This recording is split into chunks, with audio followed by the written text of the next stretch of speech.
নমস্কার, কেমন আছেন সবাই? আশা করছি সবাই খুব ভালো আছেন এবং সুস্থ আছেন। আজকে আপনারা শুনবেন স্বনামধন্য লেখক শ্রী সমরেশ মজুমদারের সত্যসন্ধানী অর্জুন সিরিজের কাহিনী ঘুম ঘুমের সেনবাড়ি। আজকের গল্পটি আমরা নিয়েছি আনন্দ পাবলিশার্স থেকে প্রকাশিত অর্জুন সমগ্র ৪ এই বইটির থেকে। লেখক পরিবারকে জানাই অনেক ধন্যবাদ এই উদ্যোগে আমাদের পাশে থাকার জন্য। এর আগে আপনারা অর্জুন সিরিজের একটি কাহিনী আমাদের চ্যানেলে শুনেছেন। গল্পের নাম অর্জুন এবার নিউ ইয়র্কে। যদি এখন আপনারা সেই গল্পটা না শুনে থাকেন, আজকের গল্পটি শোনার শেষে আপনারা সেই গল্পটিও শুনে নিতে পারেন। আজকের গল্পের দৈর্ঘ্যের কারণে আমরা গল্পটিকে 2টি পর্বে বিভক্ত করেছি। আজ শুনবেন গল্পের প্রথম পর্ব, গল্পের দ্বিতীয় তথা অন্তিম পর্ব শুনবেন কাল ঠিক রাত 9টায়। এতদিনে আপনারা হয়তো জেনে গেছেন আমাদের গল্প এখন সবার আগে এক্সক্লুসিভলি আসছে স্পটিফাইতে এবং তারপরে আসছে ইউটিউবে।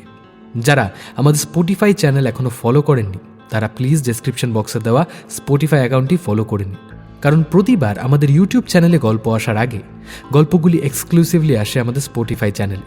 তাই চটপট স্পটিফাইতে ফলো করে নিন। তাহলে আজকে আর বেশি কথা না বাড়িয়ে শুরু করছি আজকের গল্প। আজকের গল্প পাঠে এবং গল্পের সূত্রধার আমি সন্তু, প্রধান চরিত্রে শুভ্রদীপ। শুরু করছি আজকের গল্প লেখক সমরেশ মজুমদারের অর্জুন সিরিজের কাহিনী ঘুম ঘুমের সেনবাড়ি, প্রথম পর্ব।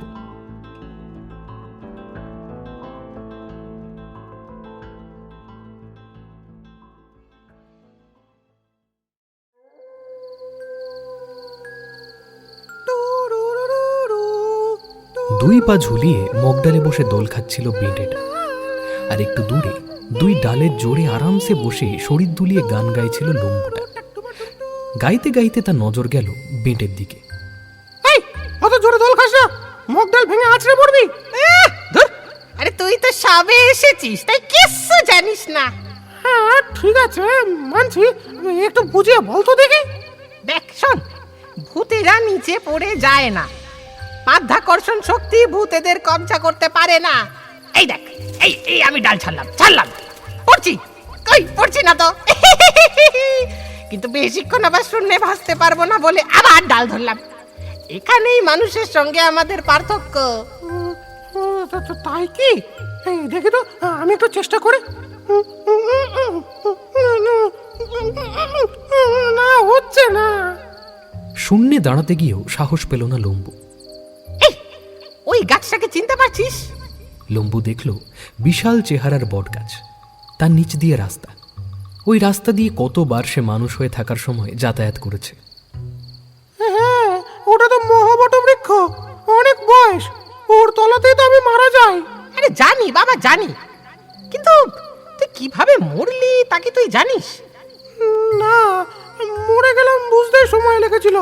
হঠাৎ দেখলাম আমার শরীর হালকা হয়ে গেছে, আমি লাফিয়ে এই গাছ থেকে ও গাছে চলে যাচ্ছি। আমার বডিটা ওই রাস্তার উপর গোটা রাত পড়েছিল, খুব রক্ত বেরিয়েছিল জানিস তো। তারপর সকাল হতেই একটা সাইকেলওয়ালা আমাকে দেখতে পেয়ে ভয় ফিরে গেল। কিছুক্ষণের মধ্যে প্রচুর লোক ছুটে এলো ওখানে। আমি মাটিতে নেমে ওদের সামনে গিয়ে দাঁড়ালাম, কিন্তু কেউ আমাকে দেখতেও পেল না, বডি তুলে নিয়ে চলে গেল। আরে সেটাই তো, মরার সময় বোঝা যায় না, পরে বুঝতে হয়। ঠিক কথা। আরে কিন্তু তোর শরীর থেকে রক্ত বের হলো কেন? তার মানে কেউ তোকে আঘাত করতে চেয়েছিল, বুঝলি? সেই আঘাতেই তুই মরেছিস। হ্যাঁ তাই হবে হয়তো। বুঝলি, তোকে না খুন করা হয়েছে। কে খুন করলো জানিস? আগে হ্যাঁ। কে জানিস? বাহ, তা জেনে বুঝে চুপ করে বসে আছিস। আরে লোকটাকে শাস্তি দিবি না? আরে হাসছিস কেন? আমি নতুন হয়ে যে জানি, তুই পুরনো হয়ে তা জানিস না। সত্যি আমরা একটা আলবিন পর্যন্ত তুলতে পারি না, কাউকে ঘুষি মারলে সে টেরই পায় না। আমরা কি ক্ষতি করব বলতো? আমরা কাকে কি শাস্তি দেব? আগে শুনতাম ভূতেরা মানুষের ঘাড় মোটকে দেয়, সেই ক্ষমতা যে ভূতদের নেই তা মরে গিয়ে জানতে পেরেছি রে হতভাগা। হ্যাঁ তা যা বলেছিস। ওই যে মহাবট বৃক্ষ, তারপরে পুকুর, তারপরে দুটো বড় বেলগাছ মাঠের পাশে দাঁড়িয়ে। ওই জায়গা দিয়ে সন্ধ্যের পর হাঁটতে মানুষেরা খুব ভয় পায়। হ্যাঁ খুব ভয় পায়, কারণ আমরা ওই জায়গাটায় থাকতে খুব পছন্দ করি বলে ওদের ধারণা। আমরা ঘাড় না মটকাতে পারি, কিন্তু ভয় তো দেখাতে পারি। ভয় দেখিয়েও তো মানুষকে মারা যায় বল। আতঙ্কে হার্ট বন্ধ হয়ে যেতে পারে। আরে সেটাও তো করতে পারিস। হ্যাঁ, তা পারি। বাহ, তবে ওই বেলগাছটার দিকে যাস না, বুঝলি? ওর একটায় একজন তান্ত্রিক ভূত, অন্যটায় ভৈরবী পেতনি কদিন ধরে আছেন। আরে বাবা, খুব রাগী ওরা।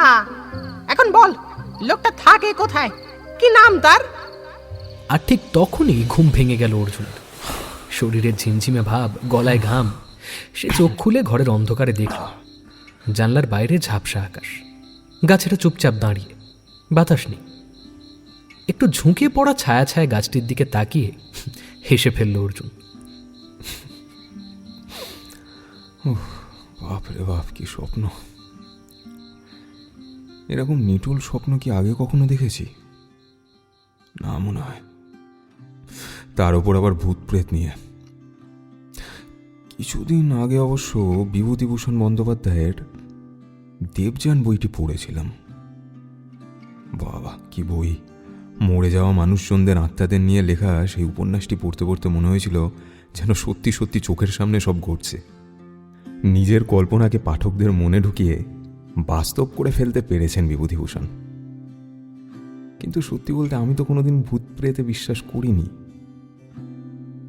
তাহলে স্বপ্নটা কেন দেখলাম? দেবযান পড়ার কারণে? কিন্তু বইটি তো 2-4 দিনের মধ্যে পড়িনি।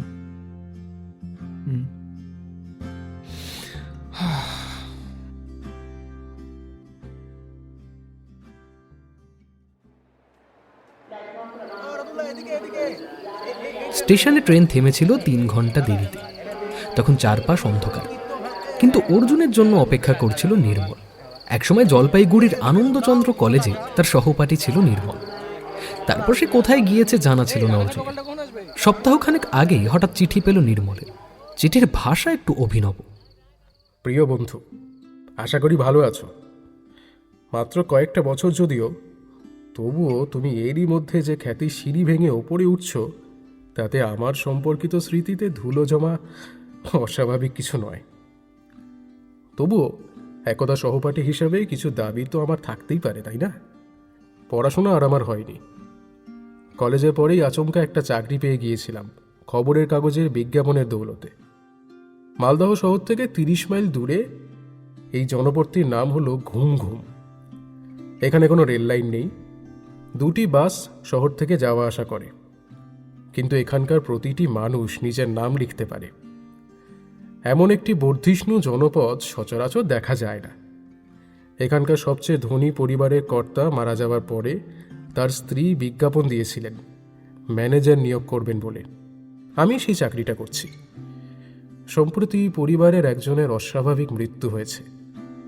পুলিশ তদন্ত করে কোনো কিনারা করতে পারেনি। আমার মালকিন জেনেছে যে তুমি আমার সহপাঠী ছিলে। তার ইচ্ছে তুমি একবার এখানে এসো। বন্ধু হিসাবে আমিও কি তা আশা করতে পারি না? সঙ্গে কিভাবে আসবে তার বিশদও লিখে দিলাম। আমায় আগে জানালে আমি স্টেশনে অপেক্ষা করব। ইতি নির্মল কুমার রায়। পুনশ্চ তোমার সম্মান ও দক্ষিণার ব্যাপারে কিন্তু কোনো দ্বিধা রেখো না। নির্মলকে ভুলে যাওয়ার কোনো সুযোগই নেই। দারুণ ব্যাডমিন্টন খেলতো, আর অদ্ভুত অদ্ভুত সব গল্প বলতো। কারোর কারোর স্মৃতিশক্তি খুব প্রবল হয়, নির্মলেরও ছিল। এখন সে মালদার কাছে একটি গ্রামে রয়েছে, যার নাম ঘুম ঘুম। এই জায়গাটা হঠাৎই আকর্ষণ করল অর্জুনকে। দার্জিলিংয়ে যাওয়ার পথে ঘুম নামে যে জায়গাটা আছে, তার বিকল্প নাম আর হতে পারে না। কিন্তু ঘুম আর ঘুম ঘুম তো এক নয়। তার উপর সেখানে একজনের অস্বাভাবিক মৃত্যু ঘটেছে বলে আমার ডাক পড়েছে। অতএব অর্জুন লিখে দিয়েছে কবে কোন ট্রেনে সে মালদায় পৌঁছাচ্ছে। একটু মোটা হলেও নির্মলকে চিনতে অসুবিধে হয়নি। প্ল্যাটফর্মেই তাকে জড়িয়ে ধরল নির্মল। আরে এসো এসো, আমার অনুরোধ তুমি রাখবে কিনা সন্দেহ ছিল আমার। আমরা কিন্তু তুই তো গাড়ি করতাম। আচ্ছা নে বাবা, তুই বলছি। রাস্তায় তোর কোনো অসুবিধা হয়নি তো? না না, অসুবিধা হয়নি। ট্রেনটা খামোখা লেট না করলে ভালো লাগতো। রাত 9টার পর মালদা স্টেশনের বাইরেটা এমন কিছু নির্জন হয়ে যায় না। গাড়ি এনেছিল নির্মল, টাটা সুমো। রাস্তা ভালো না, ঘন্টাখানেক লাগবে। তুই কি এখন কিছু খেয়ে নিবি?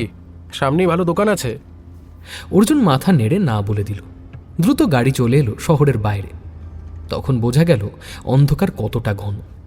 তুই কি একাই থাকিস? হ্যাঁ রে, ওই বাড়ির এক পাশে একটা আউট হাউস আর এক পাশে একটা গেস্ট হাউস। আমি আউট হাউসেই থাকি। ফসলের সময় একটু কাজের চাপটা বাড়ে, বাকি সময় হালকাই থাকে বলতে গেলে। যাবতীয় ট্যাক্স, ব্যাংক অ্যাকাউন্ট থেকে শুরু করে সব কিছু করতে হয়। এখন জমিদারি প্রথা আর নেই, কিন্তু ওদের নামে যা জমি আছে প্রায় জমিদারি বলতে পারিস। হ্যাঁ, বুঝলাম। অর্জুন দেখছিল দুপাশের মাঠের ওপরে অন্ধকার উপুর হয়ে রয়েছে, কোথাও আলোর চিহ্ন নেই, একমাত্র গাড়ির হেডলাইট ছাড়া। রাস্তার জন্য গাড়ির গতি কমেছে এবং এত ভালো গাড়িতেও ঝাঁকুনি এড়ানো যাচ্ছে না। যে ভদ্রলোকের অস্বাভাবিক মৃত্যু হয়েছে তিনি কে? আমাদের পুরনো ম্যানেজার। তিনি এখানেই ছিলেন? হ্যাঁ রে, 80-র ওপরে বয়স হয়েছিল, স্মৃতি একেবারে কাজ করছিল না। সারা জীবন এখানেই ছিলেন। যাওয়ার জায়গা ছিল না বলে মা জননী ওনাকে এখানে থাকার অনুমতি দিয়েছিলেন। ওই আউট হাউসের একটা ঘরেই উনি থাকতেন। মানুষটি কীরকম? খুব ভালো। মাঝে মাঝে সমস্যায় পড়লে ওনার উপদেশ নিতাম। জানিস, আমি যে ওনার জায়গায় এখানে এসেছি, ওনাকে অবসর নিতে হয়েছে আমার জন্য, তাতে কিন্তু উনি একটুও ক্ষুণ্ণ হননি। সকাল সন্ধ্যায় হাঁটতে যেতেন আর সারা দিন বই পড়তেন। ওনাকে কেন যে কেউ খুন করবে এটাই বুঝতে পারছি না। খুন? খুন না অস্বাভাবিক মৃত্যু? মঙ্গলাবাবু রাস্তার পাশে গাছের নিচে হাঁটুতে চিবুক গুঁজে পড়েছিলেন। তার শরীরে কোনো আঘাতের চিহ্ন ছিল না, কিন্তু হাঁটু এবং গোড়ালি ভাঙা ছিল আর চোখ বিস্ফারিত। স্ট্রোক বা হার্ট অ্যাটাকে ওইভাবে মরার তো কথা নয়। পুলিশ বলছে গাছ থেকে পড়ে মারা গিয়েছেন, কিন্তু সেটাও বিশ্বাসযোগ্য নয়। ওই বয়সে মঙ্গলাবাবুর পক্ষে গাছে ওঠাটা সম্ভব নয় রে ভাই। তাছাড়া উনি কী কারণেই বা উঠবেন গাছে সন্ধেবেলায়? ভদ্রলোকের পুরো নাম কি? মঙ্গলময় দত্ত। যাকে আসা মাত্রই তোকে সমস্যার কথা শোনাচ্ছি, কালকে সকালে এসব শুনিস না হয়। তোর খবর বল, হঠাৎ কি করে এত বড় গোয়েন্দা হলি রে? প্রথম কথা, আমি গোয়েন্দা নই। আমি সত্যি যা তা খুঁজে বের করতে চেষ্টা করি মাত্র। আকাশের অনেকটা ঢেকে রেখেছিল বলে দূর থেকে বাড়িটাকে ছায়া ছায়া পাহাড় বলে মনে হচ্ছিল। হেডলাইটের আলোয় সেটাকে প্রাসাদ বলেই মনে হলো। দারোয়ান গেট খুলে দিলে গাড়ি বিশাল বাগানে ঢুকেছিল। এ বাবা, অনেক রাত হয়ে গেছে। এই তুই ফ্রেশ হয়ে নে, ডিনারটা আমি পাঠিয়ে দিচ্ছি। মা জননী বোধহয় শুয়ে পড়েছেন এখন। কালকে সকালে তোর সঙ্গে দেখা করাবো রে। মা জননী? এই বাড়ির মালকিন। গেস্ট হাউসের যে ঘরে তার ব্যবস্থা হয়েছিল সেটি বেশ বড় হোটেলের ঘরের সঙ্গে পাল্লা দিতে পারে। শীততাপ নিয়ন্ত্রণের যন্ত্র আছে ঘরে, কিন্তু অর্জুন সেটা চালু না করে জানলা খুলে দিল। তারপর চমৎকার রান্না করা খাবার খেয়ে শুয়ে পড়েছিল। ঘুম ভাঙল ওই ভূতের স্বপ্ন দেখে। বাইরের অন্ধকার দ্রুত পাতলা হয়ে আসছে, পাখিরা শব্দ তুলছে গাছে গাছে। এখন শুয়ে থাকলেও ঘুম আসবে বলে মনে হয় না। অর্জুনের স্বপ্নে দেখা লম্বু ভূতটার কথা মনে এলো। বেশ কিছুদিন আগে অদ্ভুত একটা ছবি দেখেছিলাম। ছবিটির নাম গোস্ট, অসহায় এক ভূতের ছবি। ওই লম্বু ভূত কি সেই ছবি দেখার ফসল? অবচেতনে ছিল, স্বপ্নে ফুটে উঠল তাই। একটু আগে কাজের লোক চা আর বিস্কুট দিয়ে গিয়েছিল। চায়ের স্বাদ থেকে অর্জুন বুঝতে পারল শুধু অর্থ নয়, এই বাড়ির কর্ত্রীর পছন্দ তারিফ করার মতন। এই অজপাড়া গায়ে এত দামি চা পাওয়াটা বেশ বিস্ময়কর। 7:30টায় দরজায় টোকা পড়ল। অর্জুন উঠে সেটা খুলে দেখল নির্মল দাঁড়িয়ে। Good morning. কাল ঘুম হয়েছিল? Good morning. হ্যাঁ, ভালোই হয়েছে। আয়, আমরা বাগানে গিয়ে বসি। গাছগাছালি, ফুল তো চোখে পড়লই। যে জায়গাটায় নির্মল আমাকে নিয়ে গেল তার চারপাশে শুধু গোলাপ আর গোলাপ। একদিকে টকটকে লাল, আর একদিকে সাদা, অন্যদিকে হলদে গোলাপ চাপ বেঁধে রয়েছে। এদের মাঝখানে মুখোমুখি দুটো সিমেন্টের বেঞ্চ। সাত সকালে এই মৌমাছি উঠছে ফুলগুলোতে। ওদের আকৃতিও বেশ বড়সড়। চমৎকার, চমৎকার। 4-4টে মালি ওদের যত্ন করে, ফুলগুলো আপনিই ঝরে যায়। আরে বড় মায়ের হুকুম আছে, একটা ফুলও ছেঁড়া চলবে না। তার মানে ভদ্রমহিলা পুজো টুজো করেন না? তা কেন, পুজোর ফুল রয়েছে বাড়ির পেছনের দিকে বাগানে। জবা, টগর সব আছে। ও, এবার বল আমাকে কি করতে হবে? দেখ, মঙ্গলাবাবুর মৃত্যু স্বাভাবিকভাবে হয়নি, যেটা তোকে বললাম আমি। আবার উনি যে খুন হয়েছেন তারও কোনো প্রমাণ পাওয়া যাচ্ছে না। সত্যিটা যে কি সেটাই তোকে আবিষ্কার করতে হবে। ওনার কোনো শত্রু ছিল? না না না না, তবে যখন চাকরিতে ছিলেন তখন কাজের প্রয়োজনে ওই কর্মচারীদের বকাবকি করেছেন। এখন তো আমাকেও তাই করতে হয়, কিন্তু সেই কারণে কেউ তাকে খুন করতে পারে না। কোনো বন্ধু ছিল ওনার? না, মানে আমি দেখিনি কখনো। আমি আসার পরে উনি সারাদিন ওই লাইব্রেরি ঘরেই পড়ে থাকতেন বই নিয়ে, বিকেলে হাঁটতে বেরোতেন। কাউকে ওনার সঙ্গে গল্প করতে তো কখনো দেখিনি, কথা বলতেন খুব কম। লাইব্রেরি আছে এখানে? হ্যাঁ আছে বই কি, খুব ভালো লাইব্রেরি এই বাড়িতেই আছে, বিশাল বড়। শুনেছি মা জননীর শ্বশুর মশাইয়ের শখ ছিল এই ব্যাপারে। অনেক পুরনো বই, হাতে লেখা ডায়েরি, পুরনো পত্রিকা, আবার নতুন যেসব বই বের হচ্ছে তার ভিতর থেকে মা জননী নির্বাচন করা বইও ওখানে আছে। বাহ, দেখার ইচ্ছে হচ্ছে। হ্যাঁ নিশ্চয়ই যাবি। তবে এই মা জননী আসছেন। সে উঠে দাঁড়ালো। অর্জুন দেখল যে বৃদ্ধা এগিয়ে আসছেন বাগানের পথ ধরে। তার সৌন্দর্যের সঙ্গে ব্যক্তিত্ব একই সঙ্গে প্রকট। মাথার চুল রূপলি, পরনে গরদ, ছিপছিপে লম্বা শরীর, চোখে চশমা। তাকালেই মনে শ্রদ্ধাভাব জাগে। হ্যাঁ নমস্কার, আমি অর্জুন। বসুন। আমাদের আমন্ত্রণে আপনি এসেছেন বলে ভালো লাগছে। নিশ্চয়ই তেমন কোনো অসুবিধা হয়নি? হ্যাঁ না না, অসুবিধা হয়নি। ম্যানেজারবাবু নিশ্চয়ই আপনাকে সমস্যার কথা জানিয়েছেন। মঙ্গলাবাবু এই বাড়ির সঙ্গে দীর্ঘদিন যুক্ত ছিলেন। তার ওইভাবে মৃত্যু হওয়াটা আমি মেনে নিতে পারছি না। পুলিশ তাদের কাজ করেছে, কিন্তু সেই কাজে আমি সন্তুষ্ট নই। যদিও আপনার বয়স কম, তবু ম্যানেজারবাবুর কাছে আপনার অনেক কাহিনী শুনেছি। আপনাকে সমস্ত সহযোগিতা করা হবে। এই বাড়ির বয়স প্রায় 200 বছর। কখনো এরকম ঘটনা এখানে ঘটেনি। 200 বছর? কিন্তু এত পুরনো বলে তো মনে হয় না এটাকে। না, প্রথমে এত বড় ছিল না, একটু একটু করে হয়েছে। তাছাড়া এখন পর্যন্ত নিয়মিত যত্ন নেওয়া হয়। লাইব্রেরিতে গেলে এ বাড়ির ইতিহাস জানতে পারবেন। আমার স্বামীর পূর্বপুরুষ ছিলেন কনৌজের মানুষ, লক্ষণ সেনের কাকার ছেলে। লক্ষণ সেন পূর্ব বাংলায় পালিয়ে গিয়েছিলেন, কিন্তু উনি যাননি। এই গৌড়ের বিভিন্ন জায়গায় তার উত্তরপুরুষরা বাস করেছেন। আচ্ছা, আমি এখন চলি। তেমন প্রয়োজন হলে ম্যানেজারবাবুকে বললে আমি খবর পেয়ে যাব। নমস্কার। মা জননী কথা শেষ করে আর অপেক্ষা করলেন না। আচ্ছা, আমি যে এখানে এসেছি, মানে আমার পরিচয় কি, তা এখানকার কতজন মানুষ জানেন? খালি 2 জন, মা জননী আর আমি। এখন নির্মল বেশ স্বাভাবিক। যতক্ষণ মা জননী এখানে ছিলেন ততক্ষণ সে সম্ভ্রম দেখানোর ভঙ্গিতে দাঁড়িয়েছিল। কিন্তু প্রশ্ন তো উঠবেই। হ্যাঁ, তাদের বলা হয়েছে, বা যারা জিজ্ঞেস করবে তাদের বলা হবে যে তুই আমার বন্ধু, কিছুদিনের জন্য বেড়াতে এসেছি সেখানে। আমার কাছে মাঝে মাঝেই কেউ না কেউ আসে, তাই তোর আশাকে স্বাভাবিক বলেই মেনে নেবে সবাই। ঘড়ি দেখল নির্মল। শোন, তোর যা যা প্রয়োজন হবে সব আমাকে বলবি, কিন্তু এখন আমাকে একটু ছুটি দিতে হবে ভাই। ঘণ্টাখানেকের জন্য একটা কাজ করতে হবে যে। বেশ, তো তুই যা, আমি একটুখানি 4-5টা ঘুরে দেখি। সঙ্গে লোক দেবো? না না, দরকার নেই। দিনের আলোয় বাড়ির সামনের বাগানটাকে ভালো করে দেখল অর্জুন।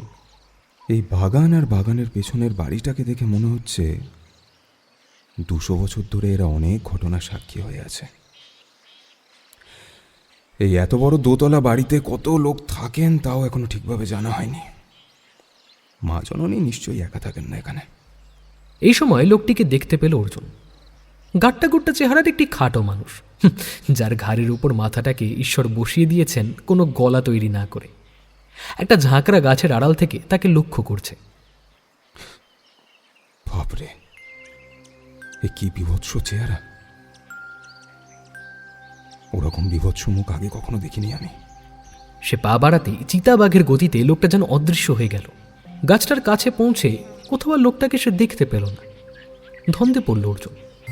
লোকটাকে বাগানে ঘুরছে যখন, তখন নিশ্চয়ই এই বাড়িতেই থাকে। না, চেহারার ওপর মানুষের হাত নেই, কিন্তু ভাবভঙ্গি এমন রহস্যময় কেন? এই বাড়ির লোক হলে তো এগিয়ে এসে কথা বলতে পারতই। গেট খুলে বের হলো অর্জুন। যে রাস্তা দিয়ে গত রাতে এসেছিল সেই রাস্তা ধরে খানিকটা হাঁটতেই দুপাশে বাড়ি, ঘর এবং দোকান চোখে পড়ল। সাইকেলে লোকজন যাচ্ছে।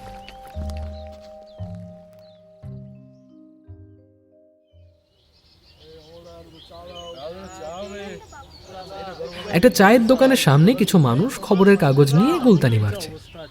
তাদের কেউ কেউ ওর দিকে তাকালো, নিজেদের মধ্যে কথা বলল। অর্জুন দাঁড়াতেই তাদের একজন জিজ্ঞেস করলো, কিছু বলবেন? বলছি, এখানে সিগারেটের দোকান কোথায় পাবো? ওই মোড়ে। কিন্তু আপনি নিশ্চয়ই সেন বাড়িতে এসেছেন। হ্যাঁ, আগে ওদের যে কোনো কাজের লোককে বললেই তো এনে দিত। আসলে আমি সেনদের অতিথি নই। আমার সহপাঠী ওই বাড়িতে ম্যানেজারের চাকরি করে, ওর কাছেই এসেছি। তাই কাউকে একটু বলতে সংকোচ হলো। ও, নির্মল আপনার সহপাঠী ছিল? হ্যাঁ, জলপাইগুড়ি আনন্দচন্দ্র কলেজে। ওকে তো আপনারা ভালো করেই চেনেন, তাই না? না মশাই, আমাদের সঙ্গে উনি মেশেন না। হয়তো চাকরির শর্ত, তাই। চা খাবেন? অর্জুন মাথা নেড়ে না বলল। সস্তা দামের একটা সিগারেট এগিয়ে ধরল। এটা চলবে? ইতস্তত করে অর্জুন নিল সেটা। লোকটির দেওয়া আগুনে সিগারেট ধরিয়ে নিল অর্জুন।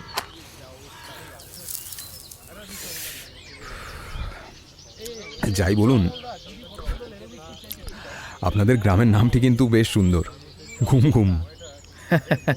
হ্যাঁ, মালদার অনেক গ্রামের নামই সুন্দর।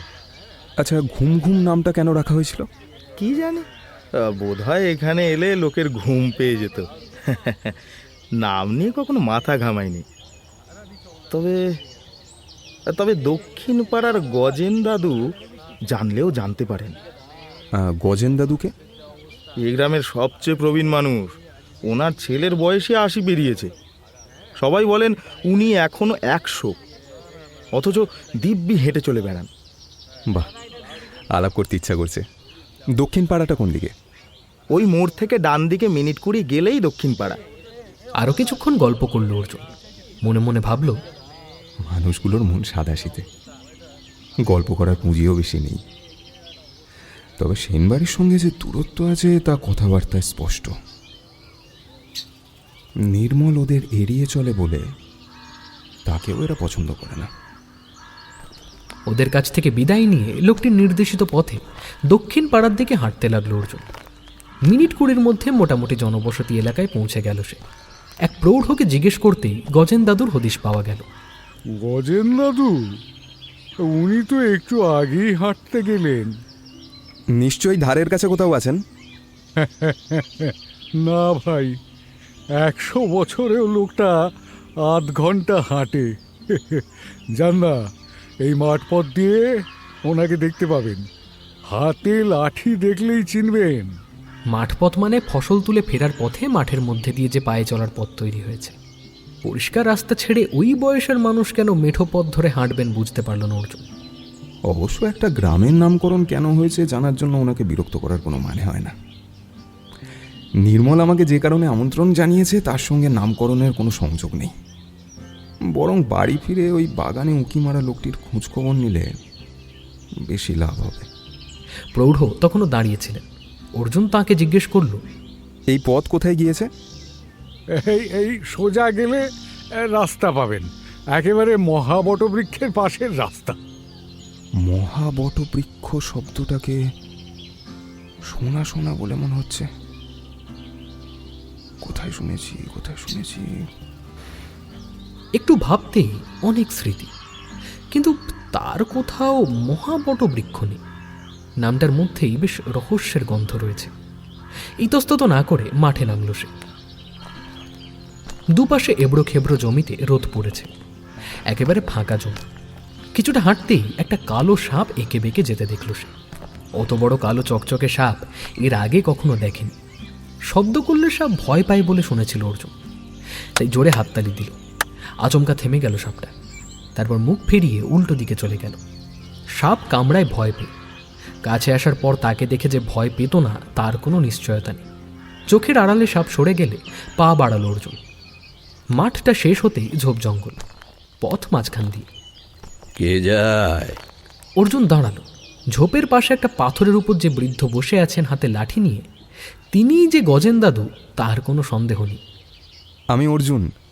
মহাভারতের গ্রামের নাম বলতে কি হয়? কোন গাঁয়ের মানুষ?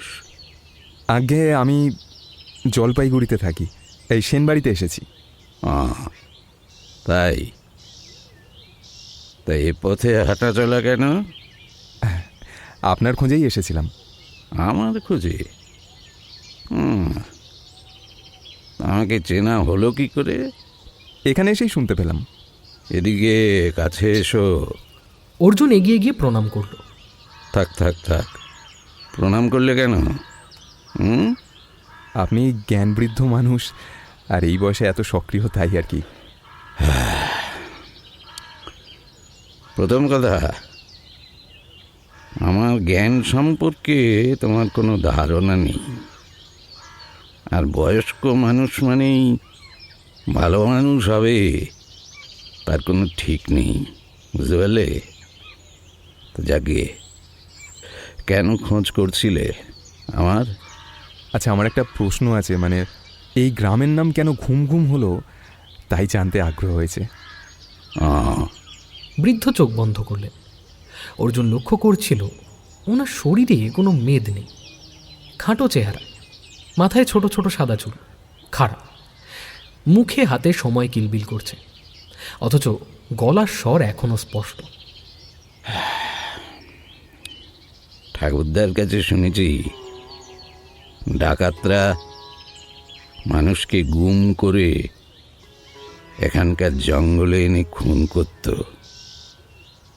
কেউ কোথাও গুম হয়ে গেছে শুনলেই লোকে বুঝত যে তাকে এখানে আনা হয়েছে।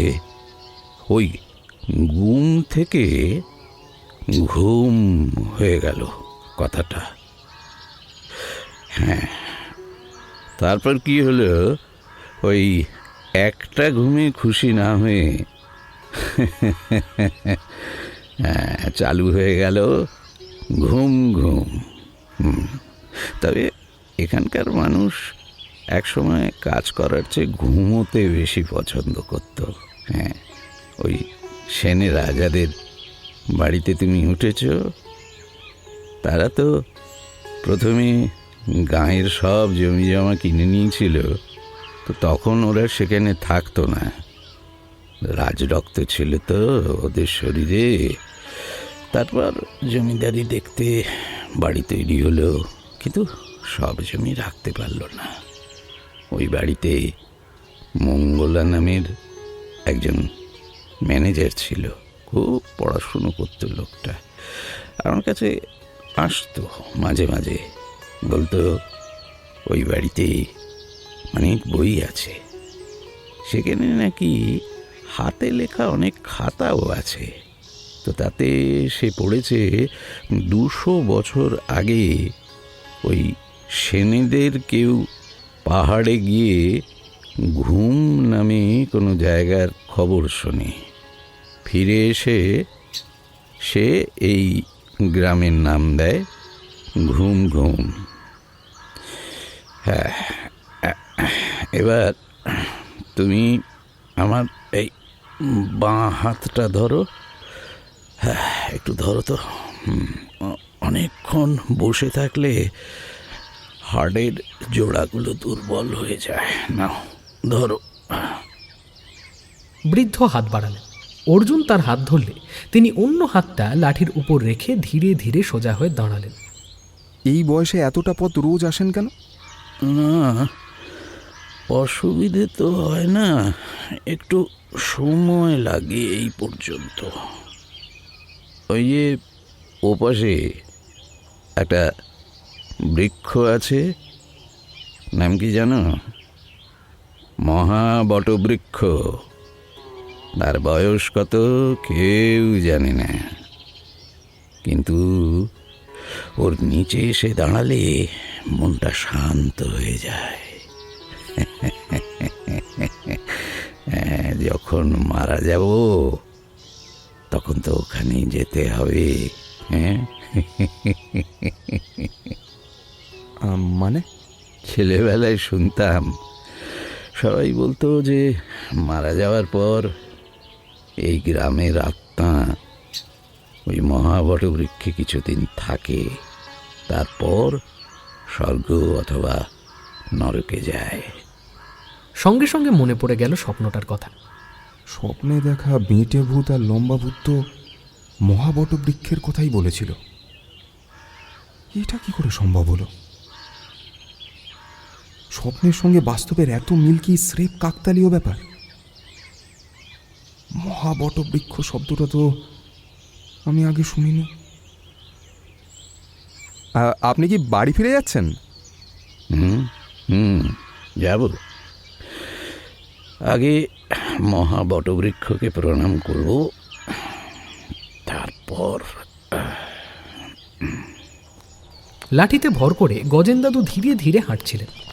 তার পাশে সতর্ক হয়ে চলছিল অর্জুন, কারণ তার ভয় হচ্ছিল বৃদ্ধ যে কোনো মুহূর্তে পড়ে যেতে পারেন।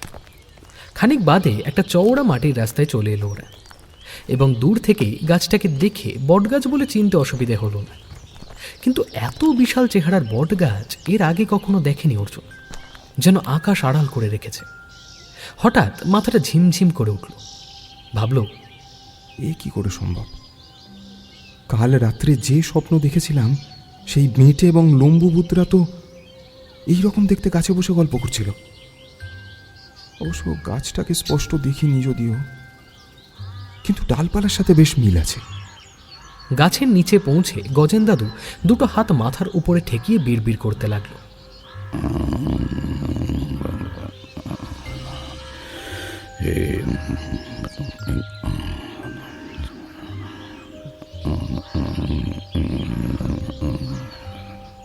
অর্জুন চারপাশে তাকালো। আপনি তো রোজ এখানে আসেন, এই গাছের নিচেই কি মঙ্গলময় বাবুর মৃতদেহ পড়েছিল?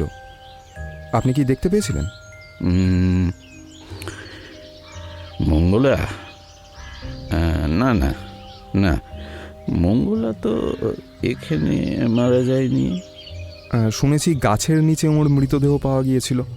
দেখো, গাছ তো এই গাঁয়ে একটা নেই। গাঁয়ে ঢোকার পথে কোনো গাছের তলায় তাকে পাওয়া গিয়েছে। সবাই তো বলে যে গাছ থেকে পড়ে গিয়ে নাকি সে মরেছে। ওই 80-র উপর বয়সে উনি গাছে উঠতে গেলেন কেন? তো সেটা আমি কি করে বলবো ভাই? হ্যাঁ, সে তো আর আমাকে বলে কয়ে ওঠেনি। লম্বুভূত স্বপ্নে বলেছিল মহাবটবৃক্ষের নিচে সে মারা যায়। তাহলে ভূতেরও মিথ্যা কথা বলে? আপনার এত বছরের স্মৃতিতে কি এখানে কারোর মরার কথা আছে? না ভাই, এখানে মরতে হলে অনেক পুণ্য দরকার। এই যে গাছের ডাল দেখছো,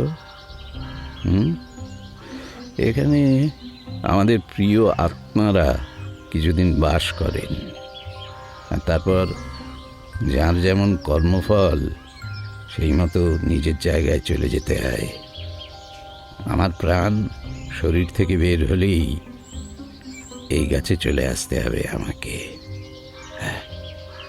কথাগুলো শেষ করে পিছন ফিরল গজেন দাদু। আপনি ভূত বিশ্বাস করেন? আত্মা আছেন, মানুষের শরীরে থাকেন। শরীর নষ্ট হয়ে গেলেও তিনি থাকেন। কিন্তু আজ পর্যন্ত কেউ তাদের দেখতে পায়নি। ভাই, পৃথিবীর বেশিরভাগ মানুষ বিশ্বাস করেন ভগবান আছেন। তাই তো এই যে সবাই কালী, দুর্গা এসবের প্রতিমা গড়ে পুজো করে। তো কেউ কি তাদের সচক্ষে দেখেছে? শুনেছি ঠাকুর রামকৃষ্ণ মা কালীকে দর্শন করেছিলেন। তো তিনি করেছিলেন, তুমি তো করনি।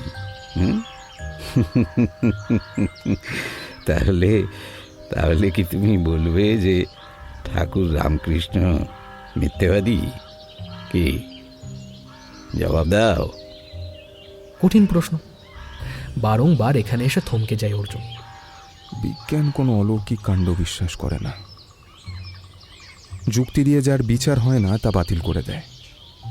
ভূত প্রেত ডাইনি থেকে বাস্তবের দিকে জনসাধারণের দৃষ্টি নিয়ে আসতে আন্দোলন হচ্ছে, ঠিক কথা, কিন্তু মূর্তি পূজার বিরুদ্ধে তো কোনো আন্দোলনের খবর আমি পাইনি।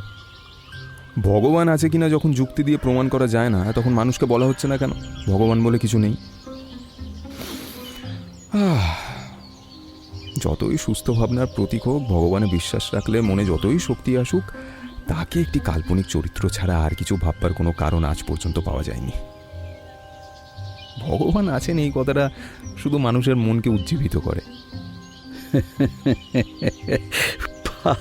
পারবে না, পারবে না, পারবে না, অস্বীকার করতে পারবে না। অর্জুন মহা বটবৃক্ষ ভালো করে দেখল। এই দিনের আলোয় অজস্র পাতা আর ডালপালা কিরকম রহস্যময়। আচ্ছা চলি, কেমন? আবার দেখা হবে ভাই। হ্যাঁ, দাঁড়ান, আমি আপনার সঙ্গে যাচ্ছি। না ভাই, না, তুমি সঙ্গে গেলে মনে হবে যে কারো সাহায্য ছাড়া আর হাঁটতে পারবো না। ভয় ভয় মনে একটা ভয় ঢুকবে, বুঝতে পারলে? ফলে কাল থেকে আর একা কোথাও বেরোতে পারবো না। কিন্তু আপনার কিন্তু এরকম একা একা হেঁটে যাতায়াত করাটা একদম উচিত নয়।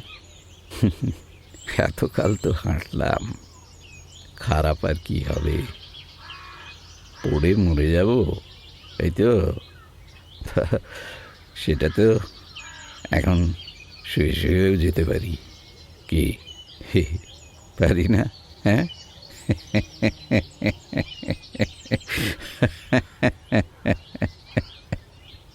আচ্ছা, এখানে কোনো বেলগাছ আছে?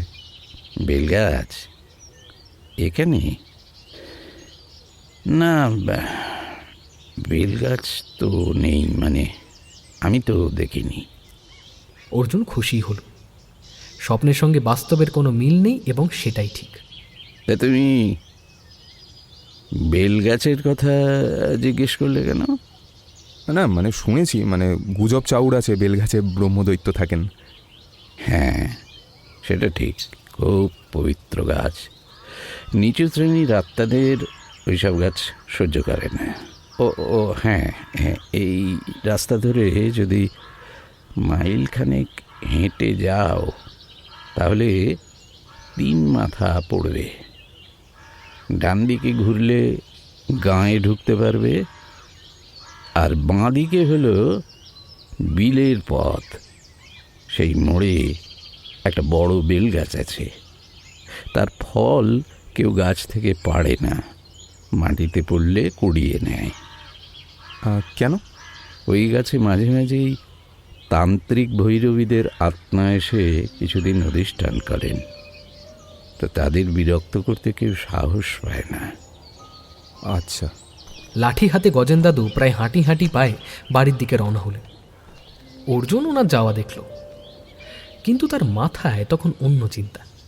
স্বপ্নে ভূতেরা বলেছিল পাশের বেলগাছে এক রাগী তান্ত্রিকের আত্মা এসেছেন, যদিও পাশে নয়, মাইলখানেক দূরে। তবু গজেন দাদু বলে গেলেন সেখানকার বেলগাছে তান্ত্রিক ভৈরবীদের আত্মা মাঝে মাঝেই এসে বাস করেন। এসব বিষয়ে আমি কখনো পড়াশোনা করিনি অথবা আলোচনাও করিনি কারোর সঙ্গে সম্প্রতিকালে। তাহলে স্বপ্ন আমাকে এইসব তথ্য জোগালো কি করে? জানি না বাবা, একেই কি বলে কাকতালীয়। তবু মনের মধ্যে খুঁতখুঁতানিটা যাচ্ছে না। অর্জুন হাঁটছিল, মাঝে মাঝে 2-4 জন লোককে দেখা যাচ্ছে বটে, কিন্তু গ্রামের এই দিকে কেউ যেন সচরাচর আসে না। ঘুম ঘুম নামটা এই এলাকার পক্ষে একদম লাগসই। অনেকটা পথ চলে আসার পর ঘড়ি দেখল অর্জুন। এই সময় অন্তত 1.5 মাইল পেরিয়ে আসার কথা। গ্রামের মানুষেরা যখন বলেন ওই 1 ক্রোশ দূরে তখন সেটা অন্তত 3 মাইল বলে ধরে নিতে হবে। শেষ পর্যন্ত 3 মাথার মোড়ে পৌঁছালো সে। রাস্তার পাশে বেলগাছটা দাঁড়িয়ে আছে। গাছে কোনো ফল নেই, বেশ ঝাঁকড়া গাছ। অর্জুন গাছের তলায় এসে দাঁড়ালো। না, গাছের কোথাও কোনো অস্বাভাবিক ব্যাপার চোখে পড়ছে না। একটা বড় পাথর পড়ে আছে একপাশে। অর্জুন তার উপর বসল। বাহ, বেশ চড়া রোদ উঠেছে, পাখি ডাকছে। বেলগাছেও দেখছি প্রচুর পাখি। রাগী তান্ত্রিকের আত্মা এখানে থাকলে পাখিরা কি টের পেত না? সবসময় তো ভূতের গল্পে দেখায় যে কুকুর বেড়াল এরা ভৌতিক অস্তিত্ব আগেই অনুভব করে ফেলে। পাখিরা কি করে না? মুখ ফেরাতেই পাশের ঝোপে একটা কিছু দেখতে পেল অর্জুন। রোদ পড়ায় চিকচিক করছে। কৌতূহলী হয়ে এগিয়ে একটু ঝুঁকে ডাল সরিয়ে সে জিনিসটা তুলে আনল। একটা বড় সাইজের তাবিজ। তাবিজের সঙ্গে লাগানো মোটা লাল কর্ড, তবে ছেঁড়া। আপাত দৃষ্টিতে খোলটাকে রূপোর বলে মনে হচ্ছে। এই তাবিজটাকে কেউ নির্ঘাত ছুঁড়ে ফেলেছে ওই ঝোপের মধ্যে। যে ছুঁড়েছে তার কাছে খোলের রূপোটার কোনো মূল্য নেই। তাবিজটাকে পাথরের উপর রেখে আবার সেখানে বসল অর্জুন।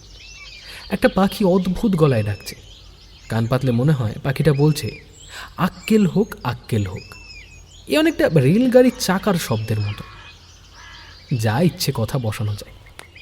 অর্জুন পাখিটার সন্ধানে কয়েক পা এগিয়ে যেতেই কাণ্ডটা ঘটল। একটা সূচলো ঠোঁটের রঙিন পাখি প্রায় ঝাঁপিয়ে পড়ে লাল কর্ড সমেত তাবিজটাকে তুলে নিয়ে বেলগাছের উঁচু ডালে গিয়ে বসল। বসার পর গর্বিত চোখে অর্জুনের দিকে তাকালো।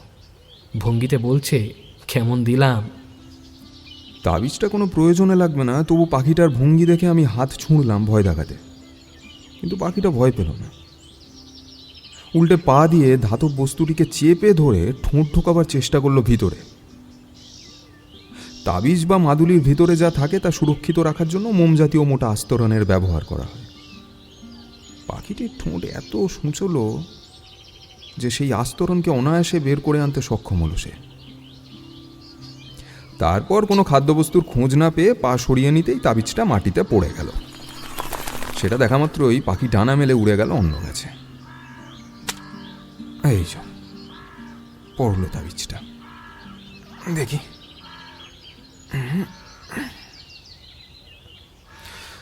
বাবা, তাবিজটার এক পাশের মুখটা হাঁ হয়ে গেছে।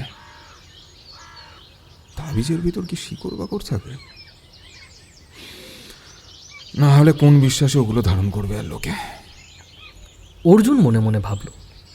একটা সরু কাঠি তুলে নিয়ে গর্তে ঢোকালো অর্জুন। আরও একটু গালা বা মোম জাতীয় বস্তু বের হওয়ার পর সেলোফেন পেপারে মোড়া একটা পুড়িয়া গোছের বস্তু বেরিয়ে এলো। এই বস্তুটি, এটা কি মন্ত্রপুত? কিন্তু কিন্তু করে শেষ পর্যন্ত খুলল সে মোড়কটা। তারপরে ট্রেসিং পেপারের মতন পাতলা কাগজটায় চোখ পড়ল, যে সুন্দরভাবে ভাঁজ করা রয়েছে। কাগজটা সে খুলল, মনে মনে বলল, আরে এ কি? এটা তো ছোট একটা নকশা। কাগজের বাঁ দিক থেকে শুরু হয়ে ডান দিকে চলে গেছে কয়েকটা মোড় নিয়ে একটা লাইন। যেখানে শেষ হয়েছে সেখানে ঝাঁঝরির মতো কিছু একটা আঁকা। তলায় আবার দুটো অক্ষর লেখা, ম দ। অক্ষর দুটো গায়ে গায়ে হলে বিভ্রান্তি বাড়ত। যাই হোক, দেখে তো মনে হচ্ছে অক্ষর দুটো কোনো ব্যক্তির নামের আদ্যক্ষর। তাই কি? কি খেয়াল হতে কাগজটা পকেটে রেখে তাবিজের ভেতরটা মাটি দিয়ে ভরিয়ে যেটুকু মোমগালা বেরিয়েছিল তা দিয়ে মুখটাকে আড়াল করার চেষ্টা করল অর্জুন। তারপর সে গাছটার দিকে তাকালো। বেলগাছে কোনো রাগী তান্ত্রিকের আত্মা নিশ্চয়ই এই মুহূর্তে নেই। হয়তো কোথাও বেড়াতে টেড়াতে গিয়েছে। তাই নিশ্চিন্তে বসে থাকতে পারলাম এখানে।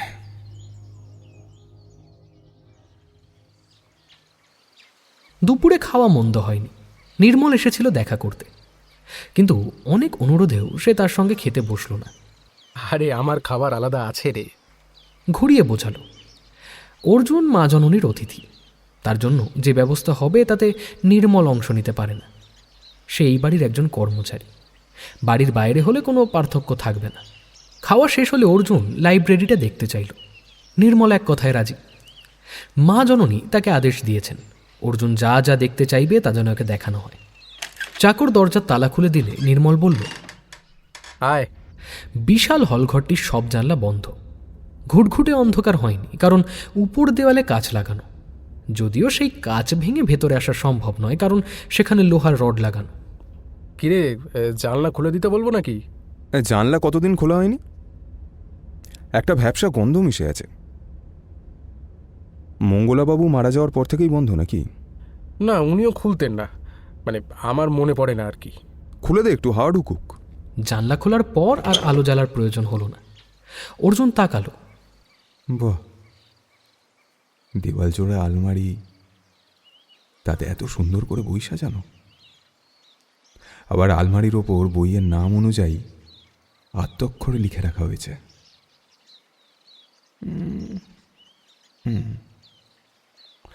যেটুকু দেখতে পাচ্ছি গল্প উপন্যাস কম, বেশিরভাগই প্রবন্ধের বই, ইতিহাসের বই। গল্প উপন্যাসের বেশিরভাগই ইংরেজি ভাষায়। ঘরের মাঝখানে একটা কাচের ঢাকনা দেওয়া টেবিল, ঢাকনাটাতে তালা দেওয়া, ভিতরে বেশ কিছু পাণ্ডুলিপি। এগুলো এগুলো আমি ঠিক জানি না রে। আমি কখনো এই ঘর নিয়ে একেবারেই মাথা ঘামাইনি। একমাত্র মঙ্গলবাবুকেই এই ঘরে দিন রাত পড়ে থাকতে দেখেছিলাম। মা জননী তাকে অনুমতি দিয়েছিলেন। উনি চলে যাওয়ার পর দরজা আর খোলা হয়নি। নির্মল চাকরকে নিয়ে বিদায় নিলে অর্জুন জানলার দিকে তাকালো। সামনেই বাগান, গাছপালায় ঠাসা। সঙ্গে সঙ্গে অর্জুনের কপালে ভাঁজ পড়ল। মঙ্গলাবাবু জানলা খুলতেন না কেন? জানলা বন্ধ রাখা মানে উনি কি করছেন তা লোকজনকে জানতে না দেওয়া। সেই কাজটা কি ছিল?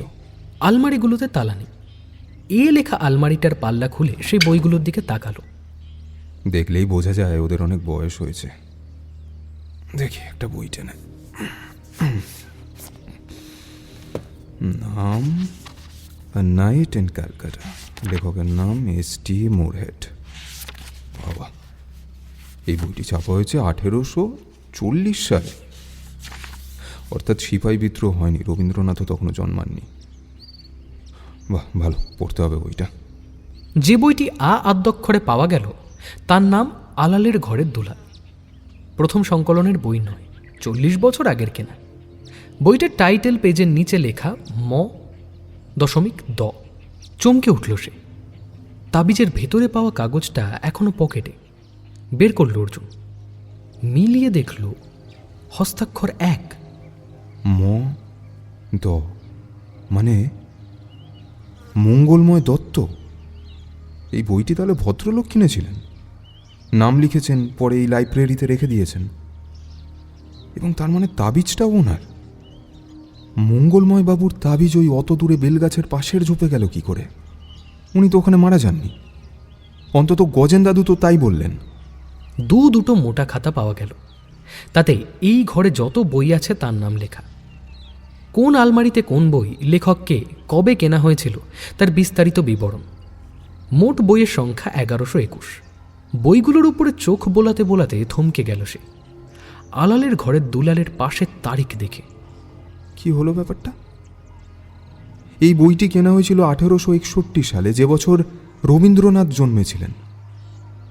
অথচ এখানকার আলমারিতে যে বইটি রয়েছে সেটি কেনা হয়েছে 1961 সালে। যদি প্রথম কেনা বইটি হারিয়ে যায় অথবা নষ্ট হয়ে যায়, তাহলে দ্বিতীয় বইটির তারিখটির উল্লেখ এখানে থাকার কথা। এরকম বেশ কিছু বই তো দ্বিতীয়বার কেনা হয়েছিল, তার তারিখ তো খাতায় লেখা রয়েছে। তাহলে প্রথম বইটি না পাওয়ায় যদি মঙ্গলময় বাবু নিজের নামের আদ্যক্ষরে লেখা বইটি পাঠাগারে দান করে থাকেন, তাহলেও তো খাতায় দান করার তারিখ লিখবেন। লিখলেন না কেন?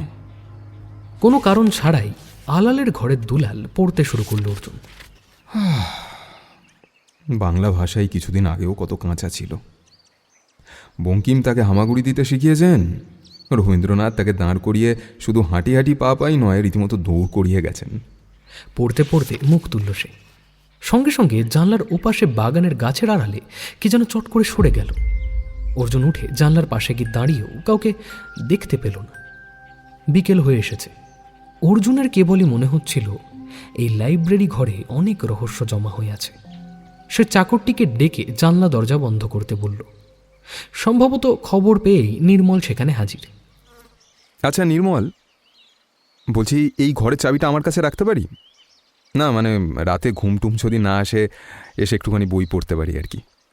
হ্যাঁ নিশ্চয়ই, তবে একটু দাঁড়া, মা জননীকে একবার জিজ্ঞেস করতে হবে। চাবিটা ওনার কাছেই থাকে তো। আর হ্যাঁ, আজ সন্ধ্যারতির পর মা জননী তোকে ওনার কাছে নিয়ে যেতে বলেছে একবার। বেশ তো, যাওয়া যাবে। কিন্তু সন্ধে নামার আগে তুই আমাকে ওই গাছটার কাছে নিয়ে চল, ওই যেখানে মঙ্গলময় বাবুর মৃতদেহটা পাওয়া গিয়েছিল। চা খেয়ে গেলে হতো না? না না, সন্ধে নেমে যাবে। বাগানে পা রেখে অর্জুন চারপাশে তাকিয়ে কাউকে দেখতে পেল না। আচ্ছা নির্মল, তোদের বাড়িতে একটা লোক থাকে না? লোকটার দেখবি খেয়াল করে গলা বলে কিছু নেই, মুখটা বিভৎস বললেও কম বলা হবে, চেহারাটা দেখবি বেশ গাঁটটা গোট্টা। কে রে ওটা? তুই কি করে জানলি? দেখেছি। আচ্ছা, ও তো সাধারণত এদিকে আসে না। পিছনের জমিতে গরু ছাগল দেখাশোনা করাই ওর কাজ। ওর নাম হলো বকু। মাথা নাড়ল অর্জুন, কথা বাড়াল না। গেট পেরিয়ে সোজা রাস্তা ধরে একটু হাঁটতেই চায়ের দোকানটা এসে গেল। দূর থেকেই অর্জুন লোকগুলোকে দেখতে পেল। সকালে যারা ছিল তারা তো আছেই, নতুন কয়েকজন যোগ দিয়েছে। চা খাওয়া যাক। এখানে? না না, এখানে না। না কেন? এখানে চা খেলে আমার চাকরি চলে যাবে। ও আচ্ছা, আমি খেলে কোনো সমস্যা নেই তো? সমস্যা হবে না, কিন্তু একটা ভালো করে চা। দোকানদার নির্মলের দিকে তাকালো। না না, ও খাবে না। তারপর ঘুরে দাঁড়িয়ে যে লোকটা সিগারেট দিয়েছিল সকালে তাকে বলল, আপনাকে ধন্যবাদ। কেন? আপনি বললেন বলেই গজেন দাদুর সাথে পরিচয় হলো। দারুণ মানুষ। তবে দেখলাম যে উনি আত্মায় বিশ্বাস করেন। আমাকে বললেন যে এই গ্রামের গাছগুলোয় নাকি তাঁরা থাকেন। লোকটির মুখে এখনো অস্বস্তি স্পষ্ট। চা চলবে? না, একটু আগেই খেয়েছি। আড্ডাধারীরা একটু ওপাশে সরে গেল কেন? এবং নিজেদের মধ্যে কথাবার্তাও আর বলছে না। অথচ সকালে আমি যখন এখানে এসেছিলাম তখন দৃশ্যটা এরকম ছিল না। ও আচ্ছা, বুঝলাম। ব্যাপারটা যে নির্মলের উপস্থিতির কারণেই হচ্ছে তাতে কোনো সংশয় নেই। চা খেয়ে দাম মিটিয়ে হাঁটতে শুরু করলো তারা। নির্মলও যেন চলে আসতে পেরে হালকা হয়েছে। তোমাকে তো বলেছি, স্থানীয় মানুষের সঙ্গে আড্ডা মারলে আমার চাকরিটা থাকবে না। এটা বোধহয় ওরাও জানে। আর তুমি যে গজেন দাদুকে খুঁজে বের করছো সে কথা আমায় বলনি তো। তুই থেকে তুমিতে উঠে গেল নির্মল। এটা হয়তো অভিমানের কারণে, কিন্তু ওই তো তাকে ডেকে এনেছে পুরনো বন্ধুত্বের সূত্রে। তাই দূরত্বটা কমাবার চেষ্টা করল অর্জুন। বলবো বলবো করেও বলা হয়নি। তা তুই কি আমাকে চলে যেতে বলছিস? মানে? না, হঠাৎ তুমি বলতে শুরু করলি। ধুর, ওটা তো এমনি বললাম।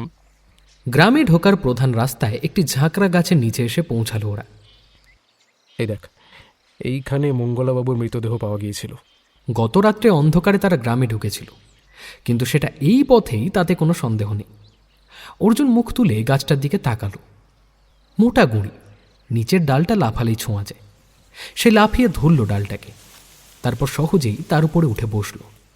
মনে মনে ভাবল, 80-র বেশি বয়সের মানুষ কেনই ডালে উঠবেন?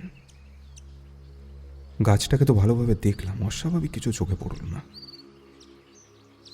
6-6.5 ফুট উচ্চতা থেকে মাটিতে পড়লে ব্যথা পাওয়ার কথা নয়, কিন্তু 80-র ওপর যার বয়স তার হাত পায়ের হাড়গোড় ভাঙতেই পারে, কিন্তু মরে যাওয়াটা কিভাবে সম্ভব? মরে যাওয়াটা সম্ভব? আচ্ছা নির্মল, মঙ্গলময় বাবুর হাঁটু আর গোড়ালি ভাঙা ছিল, তাই না? হ্যাঁ রে। রক্ত বের হচ্ছিল? না রে, কোনো আঘাতের চিহ্ন বাইরে থেকে বোঝা যায়নি। ওপর থেকে নিচে পড়ে ওনার তো হার্ট ফেলও হতে পারে, তাই তো? পোস্টমর্টম করে জানা গেছে যে তা হয়নি। হার্ট নাকি ভালোই ছিল। নিচে পড়ার পর ঝাঁকুনিতে ওনার হৃদযন্ত্র বন্ধ হয়েছে। তাহলে তো ল্যাটা চুকেই গেল। দেখ, মা জননী পুলিশের বক্তব্য মানতে চাইছেন না। ওনার ধারণা মঙ্গলা বাবুর পক্ষে ওই গাছে ওঠা একেবারেই নাকি সম্ভব নয়। আমি তোর কথা ওনাকে বলতেই তো উনি চিঠিটা লিখতে বললেন। অর্জুন চারপাশে তাকালো। রাস্তার পাশে চাষের মাঠ। এখন ফসল তোলা হয়ে গিয়েছে। গাছের পাশ থেকে সরে সে মাঠে চলে এলো। শুকনো মাটি, সন্দেহজনক কোনো চিহ্ন নেই। এই মাঠ পেরিয়ে সোজা চলে গেলে কোথায় পৌঁছাবো? গ্রামের পেছন দিকটায়। ওখান থেকে মহাবটবৃক্ষ কত দূরে? ওই দিকটাই কি? হ্যাঁ, তুই মহাবটবৃক্ষের নামটা এর মধ্যে জেনে গেলি কি করে? আজ নয়, কালই জেনেছি। কাল রাত্রে এখানে এসে কার কাছে শুনলি রে? স্বপ্নে দুটো ভূত বলা বলি করছিল। তা গুল মারছিস তাই না? হ্যাঁ, ওই মাঠ পেরিয়ে বেশ অনেকটা, তা ধর মাইল আড়াই হবে। গাছটার কাছে পৌঁছানো যায় তাহলে, কিন্তু কেন বলতো? এমনি। চল ফেরা যাক, সন্ধে নামছে। মাঝে মাঝে সাইকেলের ঘন্টা শোনা যাচ্ছে। লোকেরা বেশ দ্রুত প্যাডেল ঘুরিয়ে গ্রামে ফিরছে।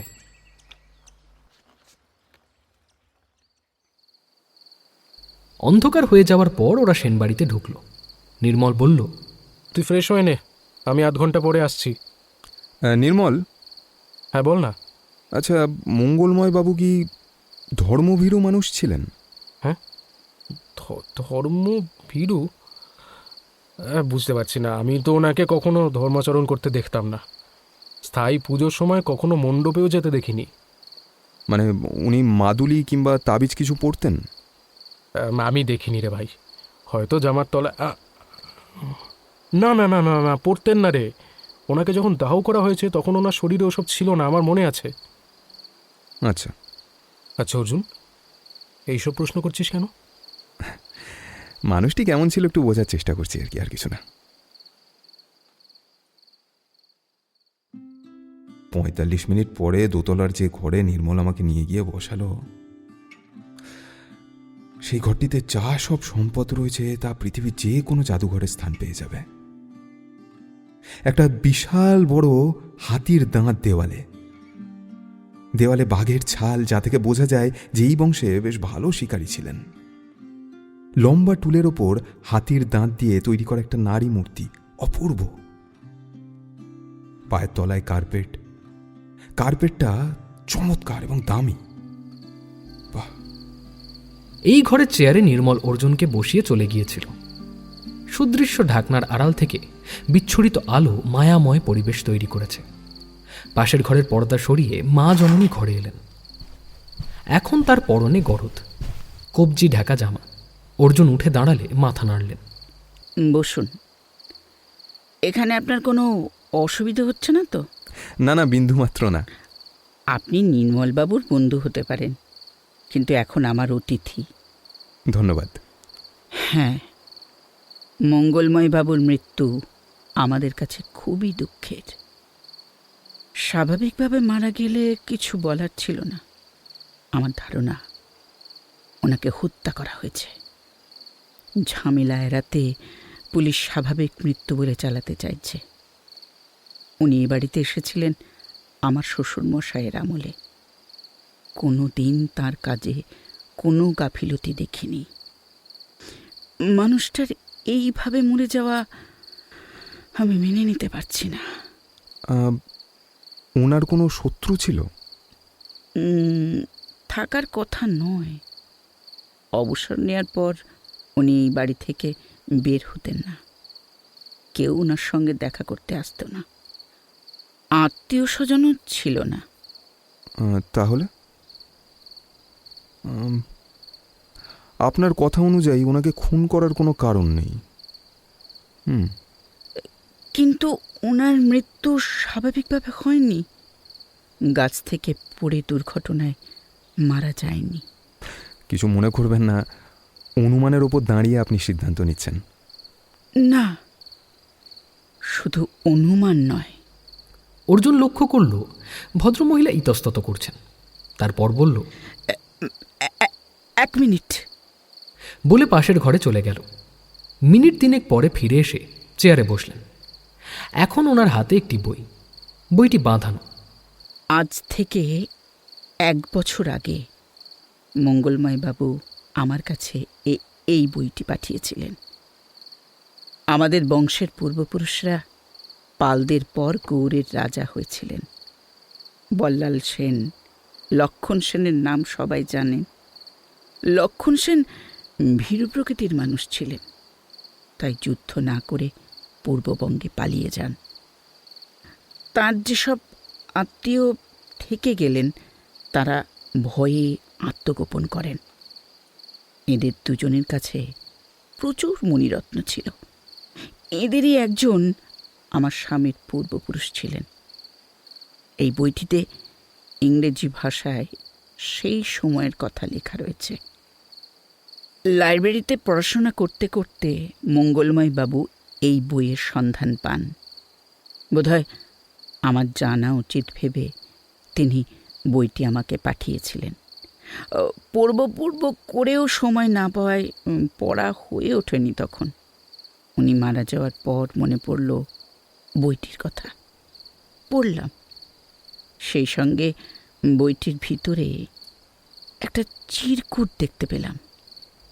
হাত বাড়িয়ে চিরকুটটি এগিয়ে ধরলেন মা জননী। অর্জুন সেটি নিয়ে পড়ল। বিপুল সম্পদ আপনাদের অজ্ঞাতে রয়েছে। কোথায় রয়েছে এখনো জানি না, তবে খবরটা শত্রুপক্ষেরও জানা থাকতে পারে। সাবধানে থাকবেন, এই কারণে আমিও বিপদে পড়তে পারি। মঙ্গলময় বাবু যে পুরো নামটা লিখতেন না তা আপনি জানতেন? না, এই চিরকুট পাওয়ার পর জানলাম। যে বিপুল সম্পদের ইঙ্গিত এখানে আছে তা নিয়ে ওনার সাথে কথা হয়নি? না, উনি জানাননি এই বইয়ের ভিতরে চিরকুট আছে। আমার উদাসীনতার জন্যই তখন পড়িনি। আর অবাক লাগছে, আমার কাছে কোনো প্রতিক্রিয়া জানতে না পেরেও তিনি দ্বিতীয়বার এই নিয়ে কথা তোলেননি। এই 1 বছরে আপনার কাছে কেউ কোনো প্রস্তাব নিয়ে এসেছে? মানে?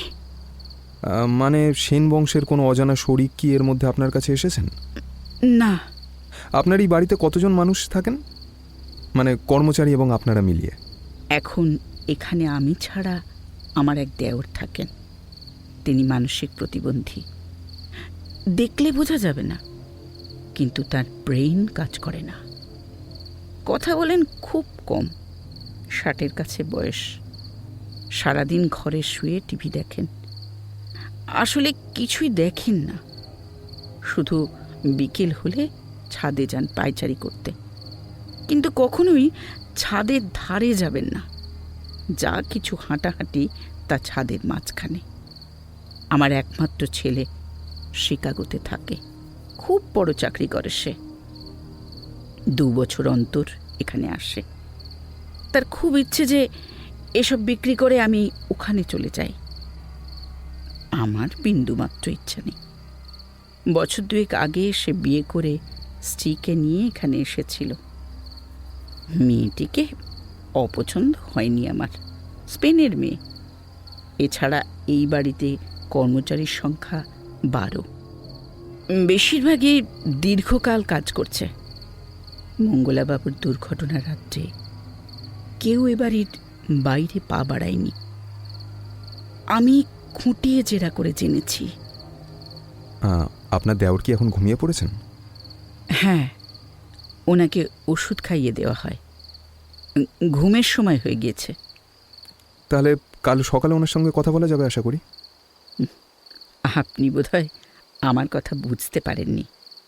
ওর ব্রেন কাজ করে না। কথা বলার চেষ্টা করে কোনো লাভ হবে না। না না, আমি বুঝতে পেরেছি, তবুও আর কি। ঠিক আছে, কাল বিকেলে উনি যখন ছাদে বেড়াতে যাবেন তখন ম্যানেজার বাবু আপনাকে নিয়ে যাবে ওপরে। আপনি বললেন এই বাড়িতে 12 জন লোক কাজ করে। আমি প্রত্যেকের সঙ্গে আলাদা করে একটু কথা বলতে চাই। কখন? এখনই হতে পারে।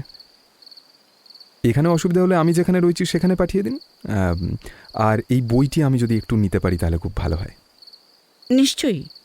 আপনার পড়া হয়ে গেলে আমি এটাকে লাইব্রেরিতে রেখে দিতে চাই। ইংরেজি বইটা এগিয়ে ধরলেন মা জননী। সেটি নিয়ে উঠে পড়ল অর্জুন। মা জননী তাকে দরজা পর্যন্ত এগিয়ে দিলেন। রহস্যের সমাধান কতদিনে সম্ভব? আগে প্রমাণিত হোক রহস্য রয়েছে, তাহলে নিশ্চয়ই সমাধানের চেষ্টা করব। মনে হচ্ছে আগামী ২ দিনের মধ্যে হ্যাঁ অথবা না আপনাকে বলে দিতে পারবো।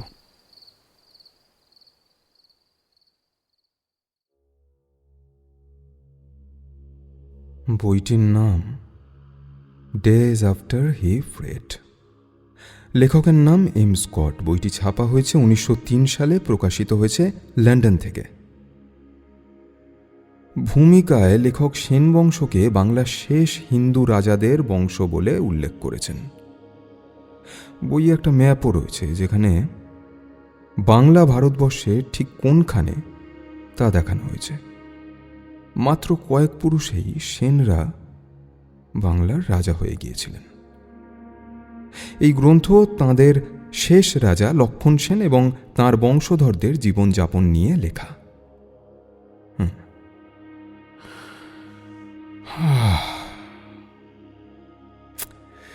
এরকম কোনো বই যে আছে তা জানতামই না আমি। হঠাৎ মনে হলো কোথায় ইংল্যান্ডে বসে একজন ইংরেজ ১০০ বছর আগে গবেষণা করে এমন একটি লেখা লিখে ফেলেছিলেন যার বিষয় নিয়ে গত ১৫০ বছরে কোনো বাঙালি কোনো কৌতূহলই প্রকাশ করেনি। কেন লিখলেন ওই ভদ্রলোক? না, এর উত্তর তো আমার জানা নেই, কিন্তু ওনারাই পারেন এরকম কাণ্ড করতে। মূল বইয়ের প্রথম লাইনে চোখ রাখল অর্জুন। বাংলার শেষ রাজা লক্ষণ সেন কি বাঙালি ছিলেন? তাহলে কতদিন কোনো ভূখণ্ডে বাস করলে তাকে সেই দেশের মানুষ হিসাবে সম্মান দেওয়া যায়?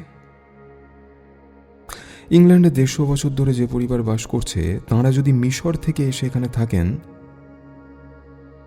তাহলে কি তাদের ইংরেজ বলা যাবে? যদি না যায় তাহলে লক্ষণ সেন এবং সেন বংশের কেউই বাঙালি ছিলেন না। দরজার শব্দ হলো। টেবিল ছেড়ে উঠে দরজাটা খুলতেই কাজের লোকটিকে দেখতে পেল অর্জুন। তার পিছনে কয়েকজন পুরুষ দাঁড়িয়ে রয়েছে চুপচাপ। মা জননী পাঠিয়ে দিয়েছেন। ও ঠিক আছে, তুমি এক একজন করে আমার ঘরে পাঠাবে। অর্জুন ফিরে গেল চেয়ারে। প্রথমে যে ঢুকলো সে প্রৌঢ়, একটু রুগ্ন। অর্জুন দ্বিতীয় খালি চেয়ারটায় হাত দিয়ে দেখালো। বসুন।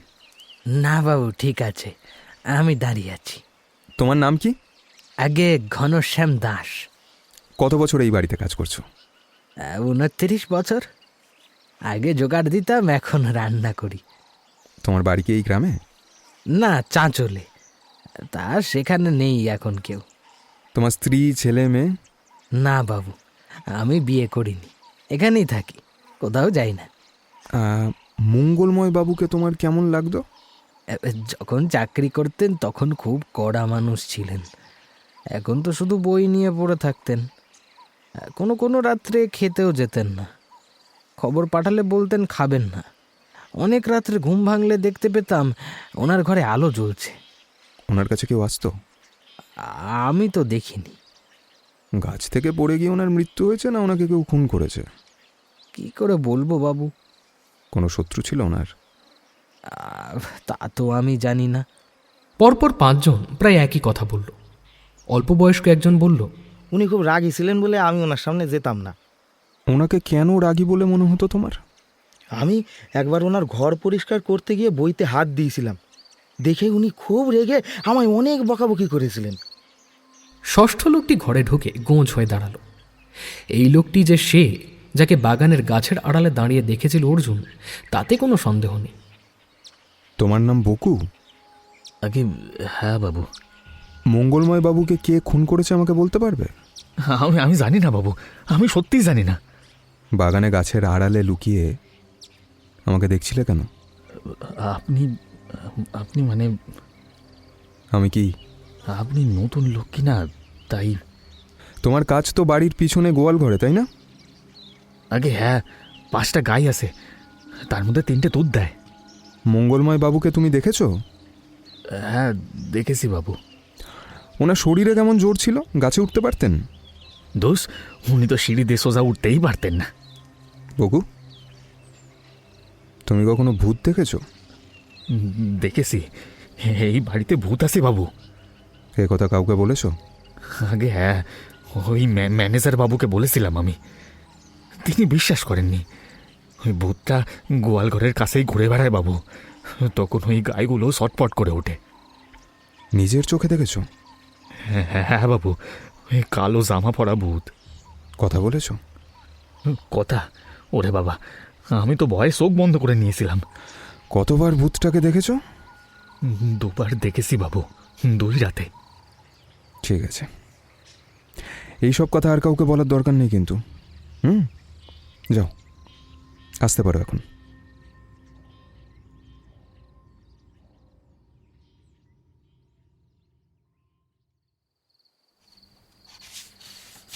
স্কট সাহেবের বইটা শেষ করতে রাত 12:30 বেজে গেল। তারিখ এবং পরিচিত ঐতিহাসিক নামগুলো না থাকলে জমজমাট উপন্যাস বলা যেতে পারত। মানে লক্ষণ সেন যত ধনসম্পদ নিয়ে যেতে পেরেছিলেন তড়িঘড়িতে, তার 10 গুণ পড়েছিল গৌড়ের রাজপ্রাসাদে। অষ্টাদশ অশ্বারোহী সেইগুলোর দখল নেওয়ার আগেই লক্ষণ সেনের নিকট আত্মীয়রা তার অনেকটাই সরাতে পেরেছিলেন বটে।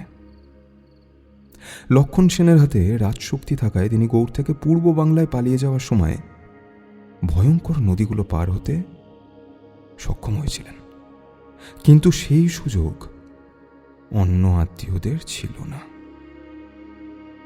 তারা লুকিয়ে পড়েছিল গৌড়ের কাছাকাছি গ্রাম অঞ্চলে। শত্রুদের ভয়ে এদের কয়েক পুরুষ আত্মপ্রকাশ করতেই সাহস পায়নি। অর্জুন বই বন্ধ করল। এই বাড়ির পূর্বপুরুষের নাম কি ছিল? লক্ষণ সেনের কে হতেন তিনি? মঙ্গলময় বাবুর লেখা চিরকুট প্রমাণ করছে যে তিনি সেন বংশের এই শরিককে গবেষণার বিষয়বস্তু করেছিলেন। কেন? সেই ধনসম্পদের সন্ধান নিতে কি চেয়েছিলেন? সেই কারণেই কি তিনি নিজের বিপদের আশঙ্কা করছিলেন? ব্যাপারটা যদি এইরকম হয়ে থাকে তাহলে মা জননীর সন্দেহ সঠিক। ওনাকে খুন করা হয়েছে। যে মানুষটির শরীর গাছে ওঠার পক্ষে অনুপযুক্ত, তিনি গাছ থেকে পড়ে গিয়ে মারা গেছেন এইটা বলা চলে না। কিন্তু তার শরীর যেখানে পাওয়া গিয়েছে তার চেয়ে বহু দূরে ঝোপের মধ্যে তাবিজটাকে পাওয়া গেল কেন? চিরকুটের লেখার সঙ্গে তাবিজের কাগজের লেখার তো বিন্দু মাত্র পার্থক্য নেই। কিরে, কি বুঝছিস? এখনো অন্ধকারে। সে কি রে? এটা কি পিসি সরকারের ম্যাজিক? না না, সেটা বলিনি। শোন, আমি একবার থানায় যেতে চাই। বলছি কি, গাড়ি পাওয়া যাবে? হ্যাঁ নিশ্চয়ই, মা জননী বলেছেন তোর যখন যা দরকার তোকে দিতে। কখন যাবি বল? এখনই। রোদ বাড়ার আগে ঘুরে আসি আমি গিয়ে। তোদের ড্রাইভার নিশ্চয়ই থানার রাস্তা চেনে, তুই বলে দে ওকে। আমি কি সঙ্গে যাব? না না, দরকার নেই। নির্মল বোধহয় একটু ক্ষুণ্ণ হলো, কিন্তু কথা বাড়ালো না।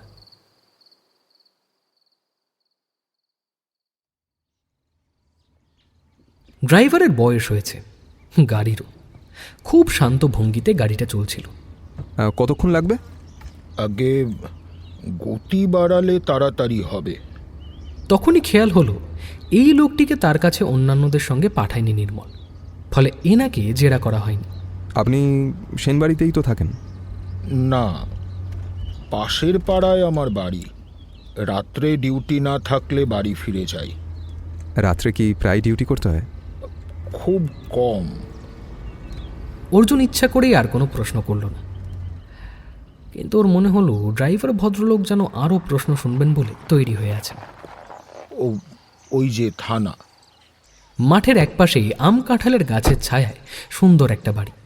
দেখলে মনে হবে কোনো মহাপুরুষের আশ্রম। সামনে যদিও একটা বোর্ডে লেখা রয়েছে থানা। গাড়ি থেকে নেমে কোনো পুলিশকে দেখতে না পেয়ে বারান্দায় উঠল অর্জুন। ভিতর থেকে গলা ভেসে এলো, পর্দা সরিয়ে ভেতরে ঢুকতেই 3 জন মানুষকে চোখ বন্ধ করে বসে থাকতে দেখল অর্জুন। সাধারণ কারো স্মৃতির উদ্দেশ্যে সম্মান জানাতে নীরবতা অবলম্বনের সময় আমরা ওই রকম মুখ করে বসে থাকি। মুখ তুলতেই দাঁড়ে বসা পাখিটাকে দেখতে পেল অর্জুন। ওর ডাকটাকে সে মানুষের গলা বলে ভুল করেছে। এবার ওরা মৌনতা ভাঙলেন। কিছু মনে করবেন না, আমরা শহীদের স্মৃতির প্রতি সম্মান জানালাম। বসুন বসুন। হ্যাঁ, এবার বলুন কিভাবে আমি আপনাকে সাহায্য করতে পারি। আমি এই থানার ওসি। আপনি? নমস্কার, আমি ঘুম ঘুম গ্রামের সেনবাড়িতে এসেছি। ঘুম ঘুম? আবার ঘুম ঘুম? I will be mad. আরে মশাই, সবাই কানা ছেলের নাম পদ্মলোচন রাখতে ভালোবাসে জানি, তাই বলে এতটা?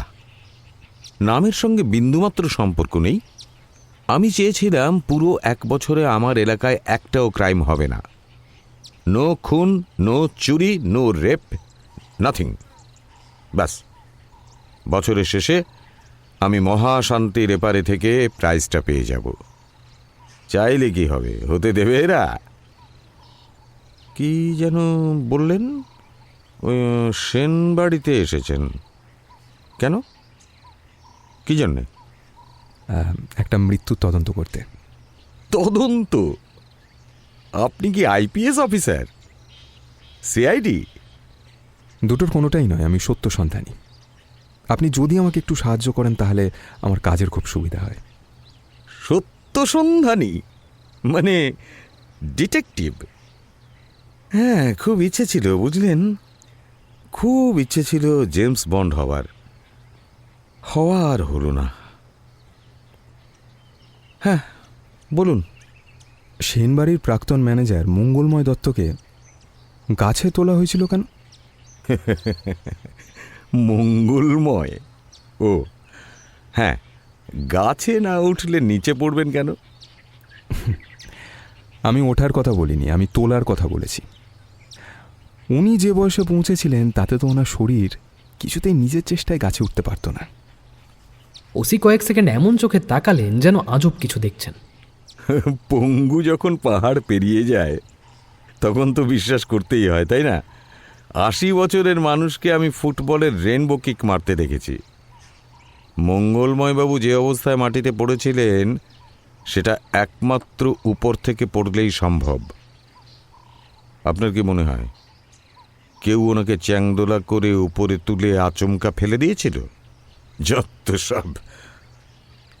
অনেক তদন্ত করেছি মশাই, কিন্তু ওই ভদ্রমহিলা যদি আমার উপর আস্থা রাখতে না পারেন তাহলে আমার কিছু করার নেই। ভদ্রমহিলা? সেনবাড়ির মা জননী, প্রচুর টাকা, ছেলে বিদেশে, তবু যক্ষের মতো এই ঘুম ঘুমে পড়ে আছেন। কেন?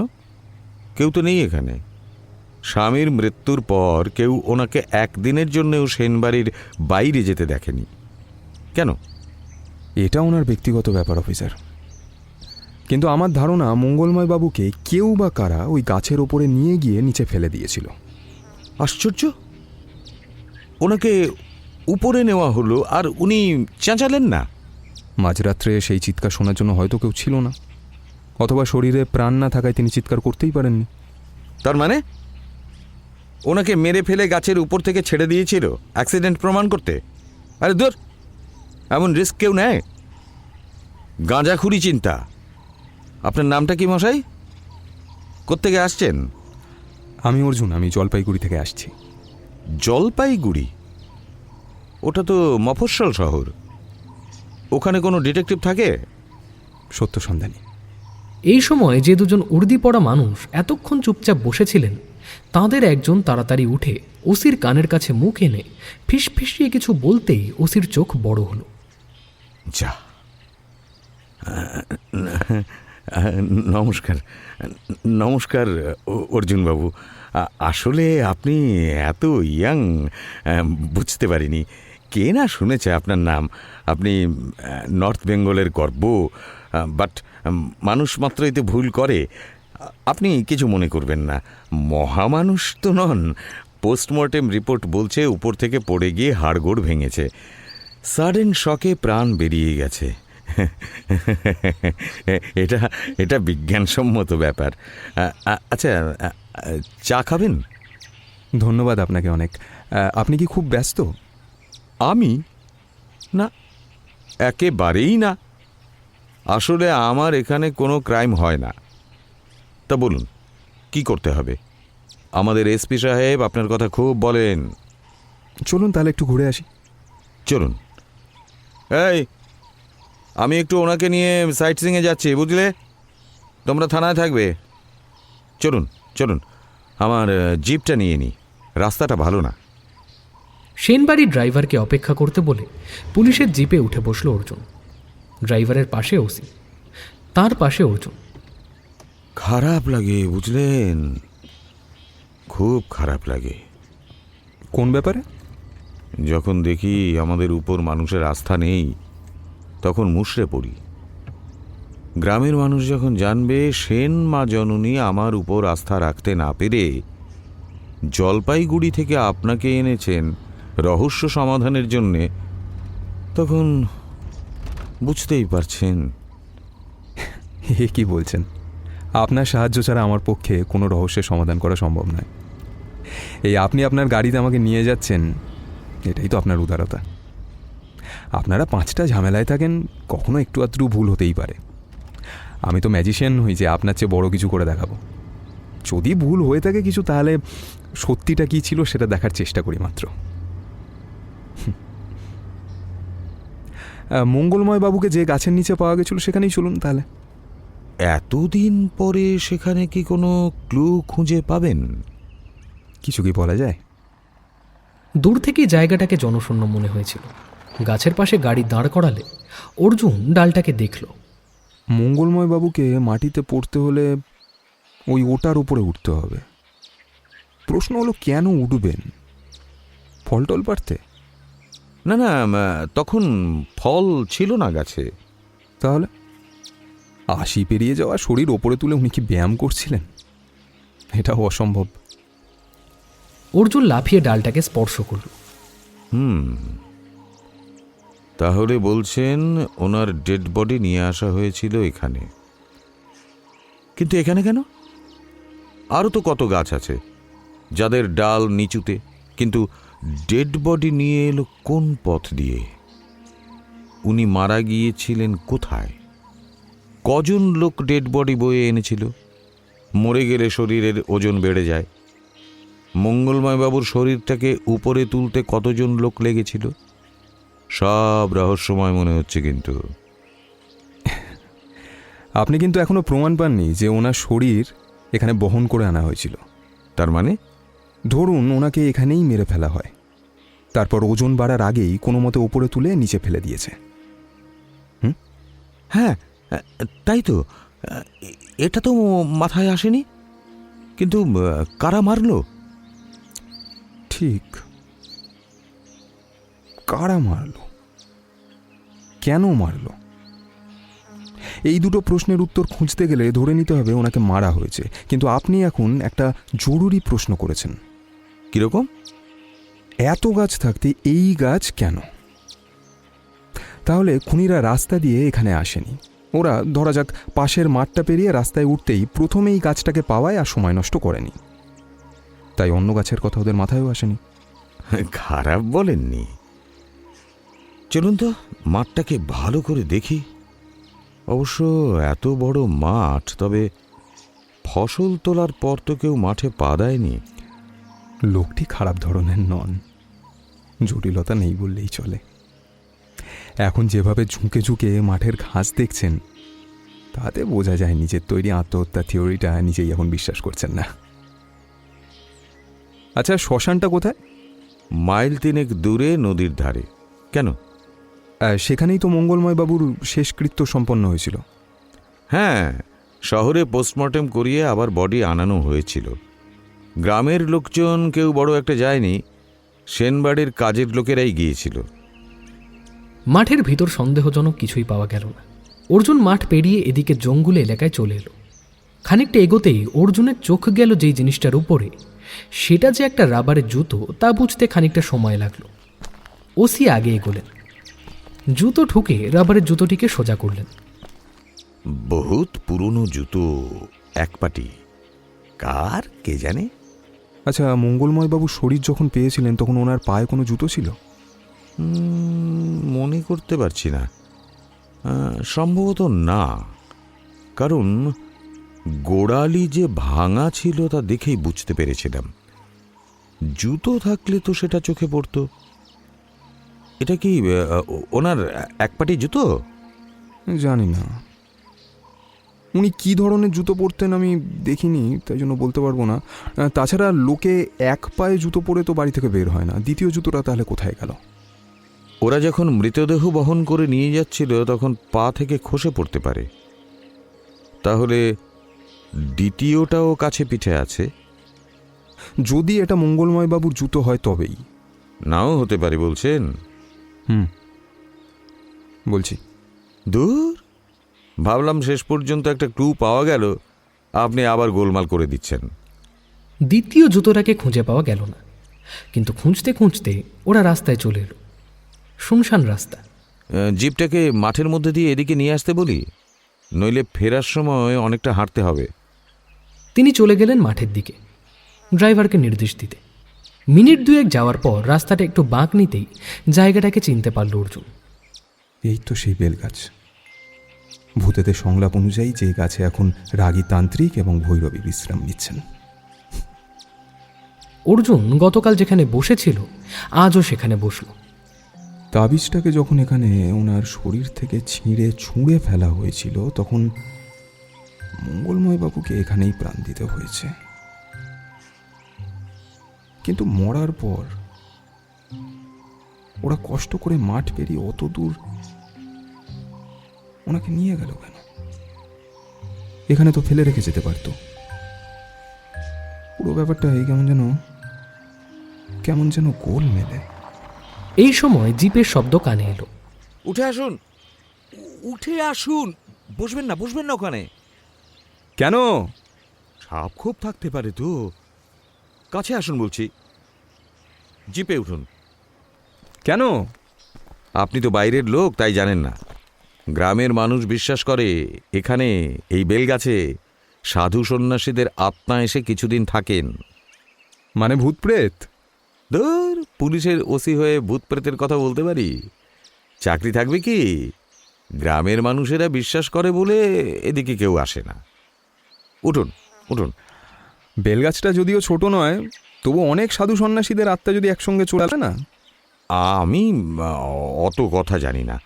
এখানে কোনো কুম্ভ মেলা হয় না যে প্রচুর সাধুর আত্মা একসঙ্গে চলে আসবেন। আমরা মশাই জলের মতো, যে পাত্রে রাখবেন সেই পাত্রের চেহারা নেব। এখানকার মানুষ এসবে বিশ্বাস করে, তাই আমরাও মুখে বলি। আবার কোনো জায়গায় গিয়ে যদি দেখি কেউ ভূত প্রেতে বিশ্বাস করে না, তখন তাদের মতো করেই বলবো। আচ্ছা, আপনি এগোন, আমি একটু এখানেই থাকবো। আমার বিশ্বাস দ্বিতীয় জুতোর পাটিটা এখানেই পাওয়া যাবে। তাহলে তো আমাকেও থাকতে হয়। এই বেলগাছ থেকে ওই মহা বটবৃক্ষ পর্যন্ত রাস্তাটা মোটেই ভালো নয়। গ্রামের মানুষ মনে করেন মারা যাওয়ার পর এখানকার আত্মারা কিছুদিন মহাবটবৃক্ষে অপেক্ষা করেন পরবর্তী আদেশের জন্য। আরে, আপনি তো সব খবর রাখেন। তাহলে মহাবটবৃক্ষের কাছে গিয়ে আবেদন করলে মঙ্গলময় বাবুর আত্মা ওপর থেকে নেমে এসে বলে দিতে পারেন কে বা কারা তাকে হত্যা করেছেন। এবার আপনি আর কি করছেন? ওসি নেমে এলেন জিপ থেকে।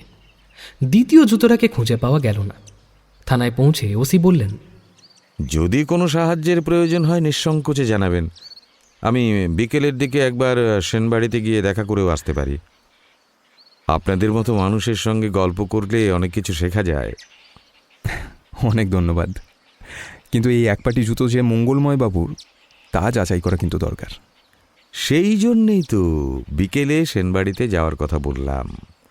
আফটার অল, জুতোটা এখন সরকারি সম্পত্তি, খুনের তদন্তে কাজে আসতে পারে। ওটার জন্যে তো আমাকে যেতেই হবে। উনি বলতে চাইছেন জুতোটা তাকে নিয়ে যেতে দেবেন না। তাই হোক, যাচাই করলেই হলো। সূর্য মাথার উপর এখন। সেনবাড়ির ড্রাইভার এক মনে গাড়ি চালাচ্ছেন। আমরা সরাসরি বাড়ি ফিরছি না। আপনি নিশ্চয়ই মহাবটবৃক্ষ চেনেন? হ্যাঁ, চিনি। ওই রাস্তায় চলুন তো একবার। আপনি তো অনেক বছর সেনবাড়িতে কাজ করছেন। আগে হ্যাঁ, অনেক বছর। এর মধ্যে কত গাড়ি বদল হলো। আগে অবশ্যই ভারী ভারী গাড়ি ছিল, এখন তো সব পাখির মতো হালকা। কাল রাত্রে আপনি গাড়ি বের করেছিলেন? হ্যাঁ, মা জননীকে সদরে নিয়ে যেতে হয়েছিল। এ তো স্বাভাবিক ব্যাপার, যে কোনো কারণে মা জননী সদরে তো যেতেই পারেন। ফিরতে রাত হয়েছিল? আগে না, ডাক্তারের সঙ্গে আগেই কথা হয়ে থাকে, যাওয়া মাত্র দেখে ছেড়ে দেন। প্রায় যান? মাসে একবার করে যেতে হয়।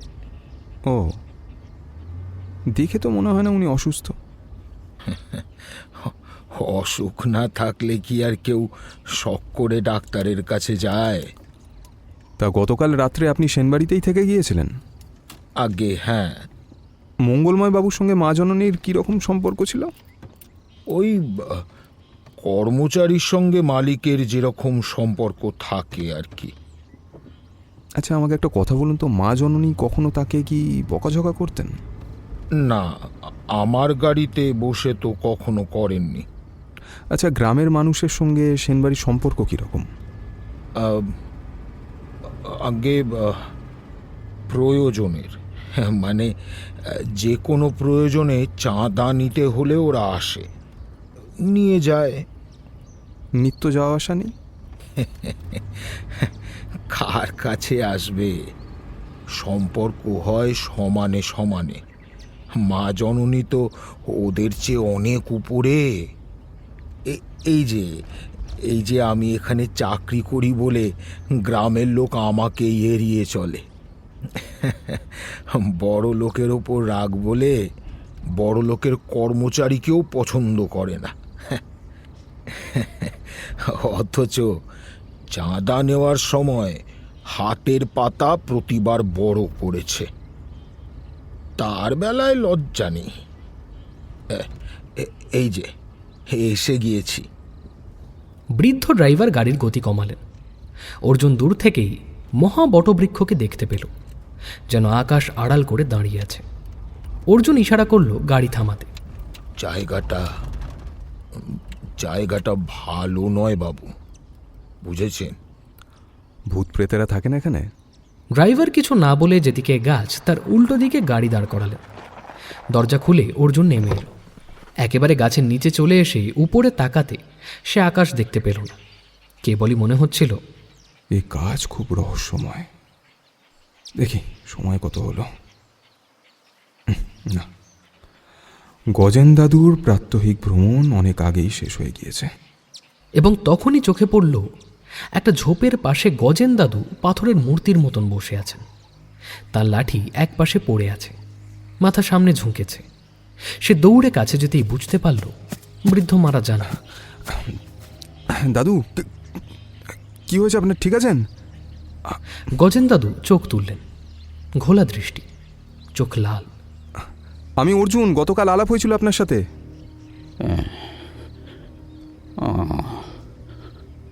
তাই? ভালো কথা। আপনি ঠিক আছেন তো? মানে আপনার শরীর খারাপ লাগছে? বৃদ্ধ একটু চুপ করে থাকলেন, তারপর মাথা নেড়ে না বললেন। আপনি উঠে দাঁড়াতে পারবেন?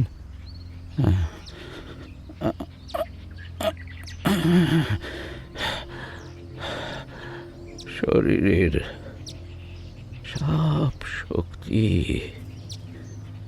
উপরে চলে গেল। ওই উপরে চলে গেল হুশ করে। আঙুল তুলে গাছটাকে দেখালেন বৃদ্ধ। ইতিমধ্যে ড্রাইভার চলে এসেছে সেখানে। সর্বনাশ! হ্যাঁ, এই যে গজেন বুড়ো হয়ে গেল, বুড়োর হয়ে গেল। আপনি চুপ করুন, কিচ্ছু হয়নি। গাড়িটা এখানে নিয়ে আসুন, ওনাকে বাড়িতে পৌঁছে দিতে হবে। কেন ওকে কষ্ট দেবেন বলুন দেখিনি? মরে যাওয়ার পর ওর আত্মাকে তো এই গাছেই আসতে হবে।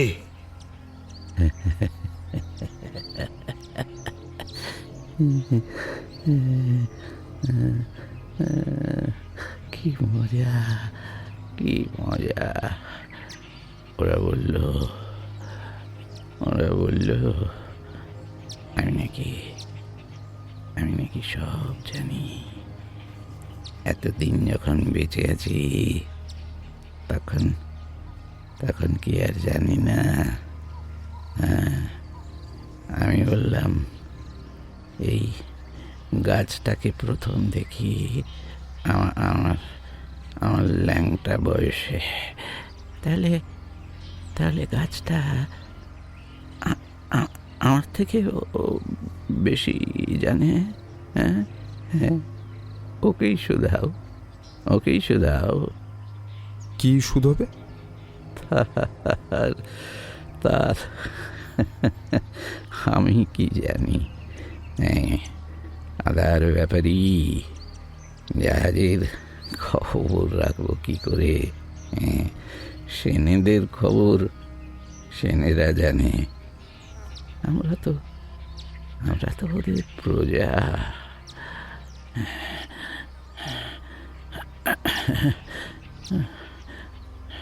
গাড়ি নিয়ে এলেন ড্রাইভার। ধরাধরি করে গজেন দাদুকে তোলা হলো পিছনের সিটে। তোলা মাত্র শুয়ে পড়লেন তিনি। বুড়োর সময় হয়ে গিয়েছে বাবু, মুখে মুখে এবার জল দেওয়া দরকার। অর্জুন কথা বলল না। কিছুটা ঘোরাঘুরি করে ড্রাইভার গাড়ি নিয়ে যেতে পারল গজেন দাদুর বাড়ির কাছে।